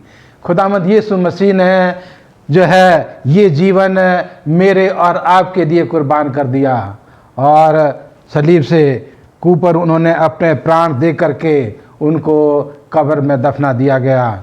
अजीज़ों, फक्की फरीसियों को जब ये पता लगा कि खुदावंद यीशु मसीह की डेड बॉडी को जो है वो कब्र में रख दिया गया है, दफना दिया गया है, तो उनको उनकी बेचैनी बहुत बढ़ गई, क्योंकि उन्होंने ये सोचा कि हो ना हो कि उसके चेले जो हैं रात में आकर के यीशु मसीह की डेड बॉडी को चुरा करके ले जाएं और ये अफवाह फैला दें कि यीशु मसीह जीवित हो उठा है। क्योंकि उनको ये यीशु मसीह का ये वचन भी याद आया जो उसने जीते जी खुदावंद यीशु मसीह ने कहा था कि मैं जीते जी जीवित होऊंगा, कि मैं जीते जी जीवित हो जाऊंगा। अजीज़ों, यहाँ जो है, यहाँ मुझे और आपको परमेश्वर ने जो है वो मेरे और आपके लिए ये इंतजाम किया कि वो जो है मेरे और आपके लिए वो जो हैं वो इस सलीबी मौत को जो है उसको अपने गले लगाएं। यहाँ जो है, यहाँ लिखा है कि लूका की किताब उसके 24 अध्याय में लिखा है कि यीशु मसीह ने ये मौत जो है वो मेरे और आपके लिए सही। और जब फक्की फरीसियों ने इस योजना को अपने मन में सोचा तो उन्होंने रात को ही, शुक्रवार की रात को ही अपनी महासभा को बुलाया और महासभा के द्वारा उन्होंने जो है ये निश्चय किया कि हम राजा के पास जाकर के विनती करेंगे कि यीशु मसीह की कब्र की रखवाली की जाए। और वो रात में ही राजा पिलातुस के पास जाते हैं और उससे विनती करते हैं कि खुदावंद यीशु मसीह को कब्र में दफना दिया गया है। हम चाहते हैं कि जो ये झूठ जो है वो उसके चेले ये ना फैलाने पाएँ कि यीशु मसीह जीवित उठा है। उसके चेले उसकी डेड बॉडी को चुरा करके इस झूठ को फैलाने में कामयाब ना हों, इसलिए हम उसकी कब्र की रखवाली चाहते हैं। पिलातुस ने कहा, आपके पास सिपाही हैं, जैसा आप चाहते हो उसकी रखवाली करो। अजीजों, फक्की और फरीसियों ने एक 100 आदमियों की, 100 सिपाहियों की फौज जो है वो तैयार की और यीशु मसीह की कब्र के चारों तरफ उसके आसपास 100 सिपाहियों को, उस मरे हुए व्यक्ति को जो कब्र में था उसकी रखवाली करने के लिए उनको लगा दिया। अजीजों, आस्ते आस्ते शनिवार का दिन जो है वो सुबह हुई। शनिवार के दिन जो सब्त का दिन था, खुदावंद यीशु मसीह कब्र में थे और परमेश्वर के वचन के अनुसार जो हम मत्ती उत्पत्ति की किताब उसके 2 अध्याय में पाते हैं कि उसने जो है ये आज्ञा दी कि तुम 6 दिन कामकाज करना और 7वें दिन विश्राम करना, जो सब्त का दिन है। यहाँ लिखा है उत्पत्ति की किताब उसके 2 अध्याय में, यूँ आकाश और पृथ्वी और उसकी सारी सेना का बनाना समाप्त हुआ और परमेश्वर ने अपना काम जिसे वो करता था 7वें दिन समाप्त किया और उसने अपने किए हुए सारे काम से 7वें दिन विश्राम किया। परमेश्वर ने 7वें दिन को आशीष दी, पवित्र ठहराया, क्योंकि उसने उसमें सृष्टि के सारे काम से विश्राम किया। अजीजों, खुदावंद यीशु मसीह ने अपने जीवन के 33.5 साल इस दुनिया में गुजारने के बाद अपनी उस जो मुक्ति की योजना थी उसके काफ़ी हिस्से को पूरा करने के बाद खुदावंद यीशु मसीह ने अपने जीवन को जो है वो त्याग दिया और आज वो शनिवार शुक्रवार के दिन उनको कब्र में रखा गया और शनिवार के दिन जो है सब्त के दिन वो कब्र में रहे। वचन के अनुसार, अपने कहने के अनुसार वो सब्त का विश्राम कब्र में भी उन्होंने किया। अजीज़ों, सब्त के घंटे आस्ते आस्ते जो थे वो आगे बढ़ रहे थे और शनिवार का शाम हुई, शनिवार का रात हुई और दूसरा दिन जो है वो शुरू हुआ।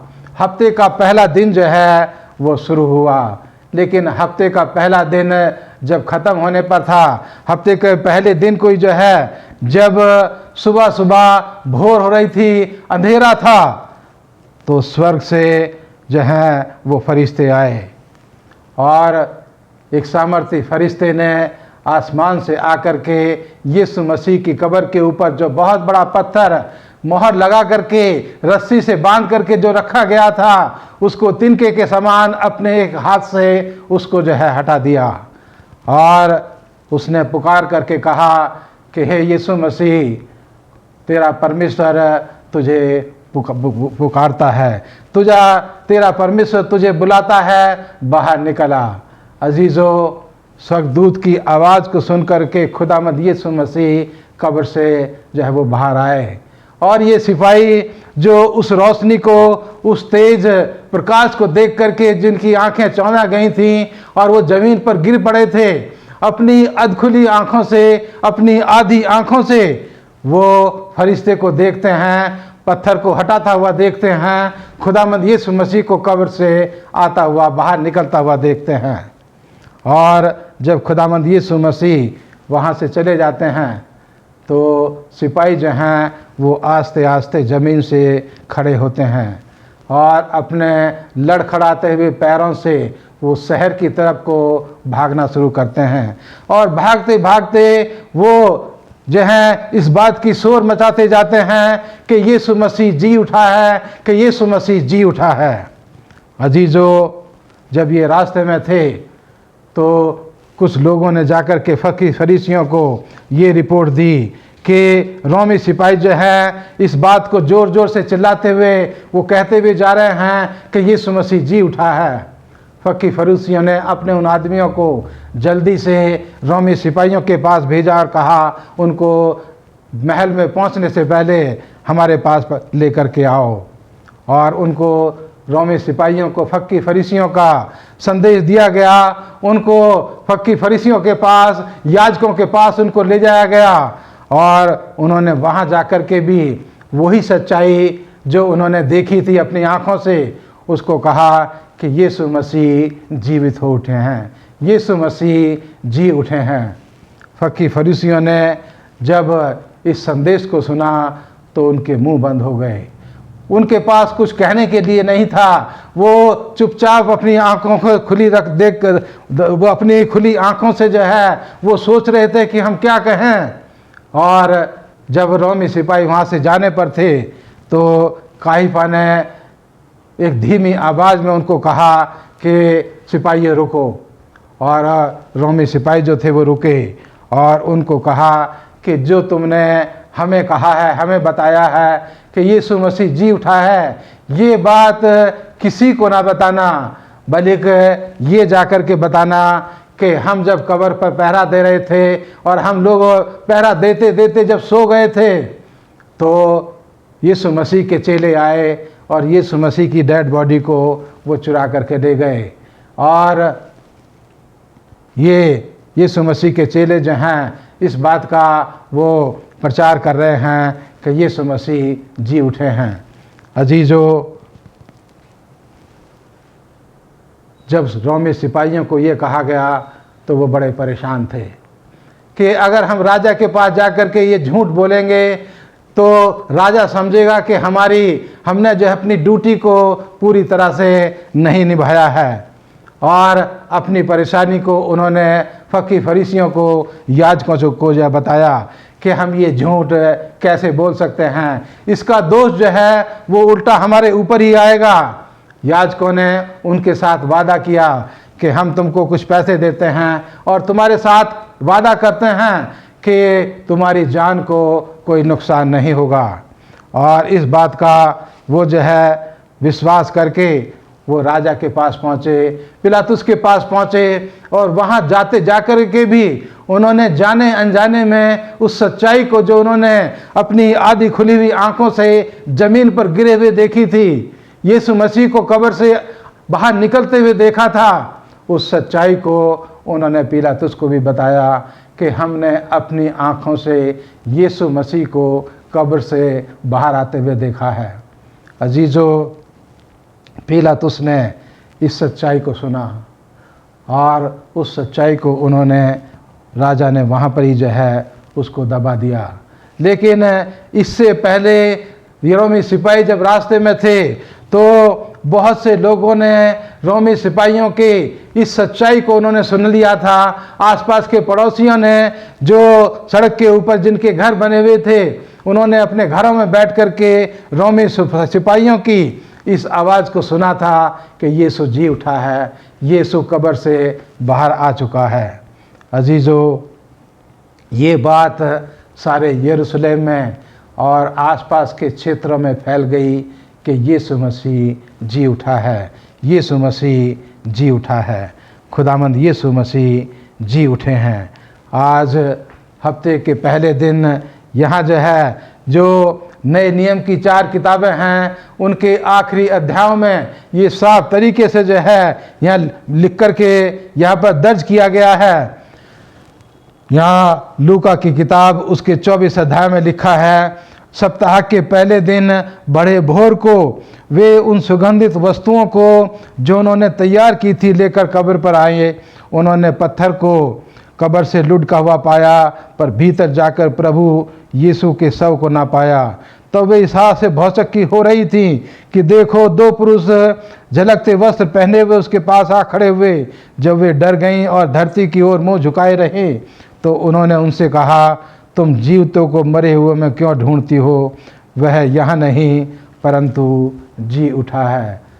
इन औरतों को, मरियम को और जो दूसरी मरियम थी, जो वो कब्र के ऊपर सप्ताह के पहले दिन गईं, तो उनकी मुलाकात कब्र के ऊपर इन स्वर्गदूतों से हुई और उन स्वर्गदूतों ने उनको कहा कि यीशु जी उठा है, यीशु जी उठा है। तुम मरे हुओं के बीच में उसको क्यों ढूंढती हो? वो जी उठा है। और अजीज़ों, खुदावंद यीशु मसीह हफ्ता के पहले दिन, रविवार के दिन, खुदावंद यीशु मसीह सुबह भोर में ही वो अपनी कब्र से अपने पिता परमेश्वर का निमंत्रण स्वीकार करके वो कब्र से बाहर निकल आए और दुनिया के यरूशलेम के आसपास के क्षेत्रों में और दुनिया के दूसरी जगहों पर ये संदेश जो है वो फैलाया गया कि खुदावंद यीशु मसीह जी उठे हैं, खुदावंद यीशु मसीह जी उठे हैं। अजीज़ों, आज खुदावंद यीशु मसीह ने जी उठने के बाद अपने चेलों को जो है उसने मुलाकात की और उनकी हिम्मत अफजाई की, उनको उत्साहित किया और उनको इस बात के लिए पूरी तरह से तैयार किया कि इस जी उठने की सच्चाई को दुनिया के तमाम लोगों के बीच में, दुनिया की तमाम भाषाओं के बीच में, दुनिया की तमाम जातियों के बीच में इस सच्चाई को जाकर के बताया जाए। अजीज़ों, आज खुदावंद यीशु मसीह जीवित हो उठे हैं। तो सप्ताह के पहले दिन उन्होंने कब्र को जो है वो छोड़ दिया है। मैं और आप और दुनिया के तमाम मसीह लोग आज जीवित यीशु मसीह में विश्वास करते हैं। मेरा और आपका परमेश्वर जीवित परमेश्वर है और ये मसीह धर्म की एक बहुत बड़ी सच्चाई है जो आज मेरे और आपके सामने है, जिसमें मैं और आप विश्वास करते हैं कि मेरा और आपका परमेश्वर जीवित परमेश्वर है। इस दुनिया में बहुत से महान लोग आए, बहुत से अच्छे लोग आए, बहुत से अमीर लोग आए, लेकिन आज तक कोई भी व्यक्ति मर करके जीवित नहीं हुआ। केवल यीशु मसीह ने, जब वो इस दुनिया में थे तो उन्होंने जो है लाजर को, उन्होंने जो है वो और 2 व्यक्तियों को जो है मौत से उन्होंने जिंदा किया था। उसके बाद से आज तक कोई भी व्यक्ति मौत से जो है वो जीवित नहीं हुआ। केवल यीशु मसीह ने जो है उस मौत के ऊपर, उस कब्र के ऊपर उन्होंने जो है फतह हासिल की और मेरे और आपके लिए वो जीवित हो उठे। और मुझे और आपको और अपने तमाम विश्वासी लोगों को उन्होंने जो है ये जिम्मेदारी दी है कि हम खुदावंद यीशु मसीह के इस महान संदेश को, इस महान सच्चाई को कि मैं और आप जीवित परमेश्वर में विश्वास करते हैं, मैं और आप ये विश्वास करते हैं कि खुदावंद यीशु मसीह जीवित हो उठे हैं। मुझे और आपको और यीशु मसीह के तमाम विश्वासियों को इस सच्चाई को देकर के दुनिया के लोगों के बीच में जाना है और इस सच्चाई को लोगों को बताना है और इस बात को बताना है कि खुदावंद यीशु मसीह उन लोगों के लिए जीवित उठे हैं जो उस पर विश्वास करते हैं। यीशु मसीह उन लोगों के लिए भी जीवित उठे हैं जो उस पर विश्वास नहीं करते हैं और उनको भी खुदावंद यीशु मसीह दावत देना चाहते हैं, क्योंकि खुदावंद यीशु मसीह ने अपने इस यूहन्ना की किताब के द्वारा जो मैंने जो है आपके लिए आयत पढ़ी, 11 यूहन्ना 11 अध्याय और उसकी 25 आयत में जो है उसने साफ तरीके से कहा है कि जो कोई जीवित है और मुझ पर विश्वास करता है वह अनंत काल तक ना मरेगा। क्या तो इस बात पर विश्वास करती है? क्या तो इस बात पर विश्वास करता है? खुदावंद यीशु मसीह के अपने मुंह से कहे हुए ये वचन ये उतने ही सच्चे हैं जितना परमेश्वर का ये कलाम मेरे और आपके हाथों में है।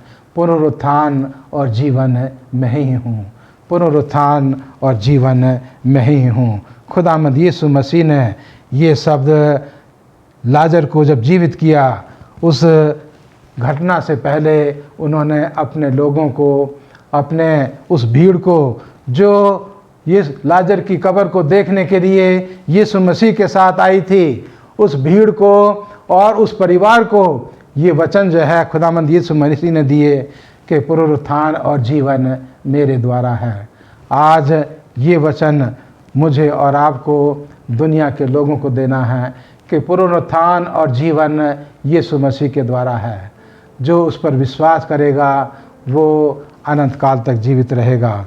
और अगर कोई विश्वास करते हुए मर भी जाए तो जिस तरह से खुदावंद यीशु मसीह जीवित हुए हैं वो कब्र से बाहर आएंगे उस वक्त जब खुदावंद यीशु मसीह का दूसरा आगमन होगा। और उस वक्त यीशु मसीह पर विश्वास करने वाले तमाम लोग कब्रों से निकल कर के जो हैं उसका स्वागत करेंगे और जो जीवित लोग होंगे वो भी जो है अपने आप में बदल जाएंगे, अपने शरीर में जो है वो बदल जाएंगे और उसका स्वागत करेंगे और खुदावंद यीशु मसीह के साथ हमेशा का जीवन जीने के लिए आसमान के बादलों पर उसके साथ जाएंगे और हमेशा हमेशा रहेंगे। खुदावंद यीशु मसीह के इस जीवन की सच्चाई को मुझे और आपको दुनिया की हर एक जाति में, हर एक भाषा में, हर एक कौम में, हर एक देश में इस सच्चाई को मुझे और आपको लेकर के परमेश्वर की मदद से हमें आगे बढ़ना है। परमेश्वर मेरी और आपकी जो है मदद करे कि हम अपने जीवित परमेश्वर की गवाही अपने जीवन के द्वारा दे सकें। हम अपने जीवित परमेश्वर की जीवन की सच्चाई कि वो जी उठा है उसको लोगों के साथ बांट सकें। ऐसा करने की समझ, ऐसा करने की शक्ति, ऐसा करने की सामर्थ्य परमेश्वर मुझे और हमारे तमाम दर्शकों को और हमारे तमाम विश्वासियों को परमेश्वर की तरफ से मिले कि हम अपने परमेश्वर के इस महान काम को अपने जीवन के द्वारा कर सकें और उसकी सच्चाई को, उसके जीवन को, उसके शुभ संदेश को दुनिया के तमाम लोगों के बीच में बांट सकें। परमेश्वर मेरी और आपकी मदद करे। आइए प्रार्थना करें।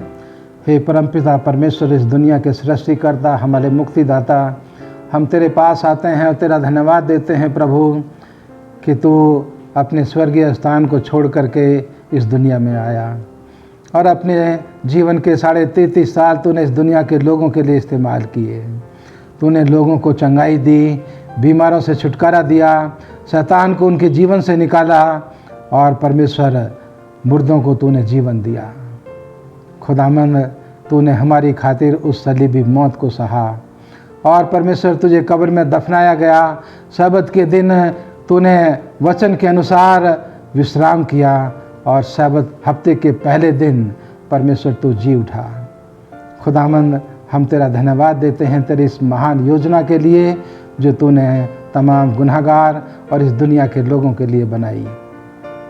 परमेश्वर, हम तेरा धन्यवाद देते हैं कि तू हमारे लिए जी उठा, तूने हमारे लिए मौत के ऊपर विजय प्राप्त की। इसलिए परमेश्वर, हम तुझसे प्रार्थना करते हैं कि तू हम में से हर एक के साथ हो, कि हम तेरे इस जी उठने की सच्चाई को लोगों के सामने बता सकें कि हम जीवित परमेश्वर में विश्वास करते हैं जो मर करके जी उठा। परमेश्वर, हम तेरे अपने जीवन को तेरे हाथ में देते हैं कि परमेश्वर, तू अपनी महान योजना के लिए तो हमारे जीवन को, हमारे तमाम श्रोताओं को, हमारे तमाम विश्वासियों को परमेश्वर, तो हमें इस महान सच्चाई के लिए इस्तेमाल कर। और परमेश्वर, हमें तैयारी करने की भी तो हमें शक्ति और सामर्थ्य दे कि हम तेरे इस जी उठने के शुभ संदेश को देते हुए बहुत से लोगों को तेरे दूसरे आगमन के लिए तैयार कर सकें, कि जब तू आसमान के बादलों पर आए तो एक बड़ी भीड़ तेरा स्वागत करने के लिए तैयार हो सके। और परमेश्वर, तेरा स्वागत करते हुए तेरे साथ स्वर्गीय राज में जा सकें और हमेशा हमेशा तेरे साथ रह सकें। परमेश्वर, तो इस महान सच्चाई के लिए, तो इस महान योजना के लिए हम में से हर एक को इस्तेमाल कर। और परमेश्वर, हमारे जीवन के ऊपर तेरी आशीष हो, हमारे तमाम श्रोताओं के साथ हो। परमेश्वर, हमारी तो इस प्रार्थना को सुन और कबूल कर, क्योंकि तमाम आशीष अपने मुक्तिदाता खुदावंद यीशु मसीह के मीठे और मुबारक नाम में होकर के मांगते हैं। आमीन।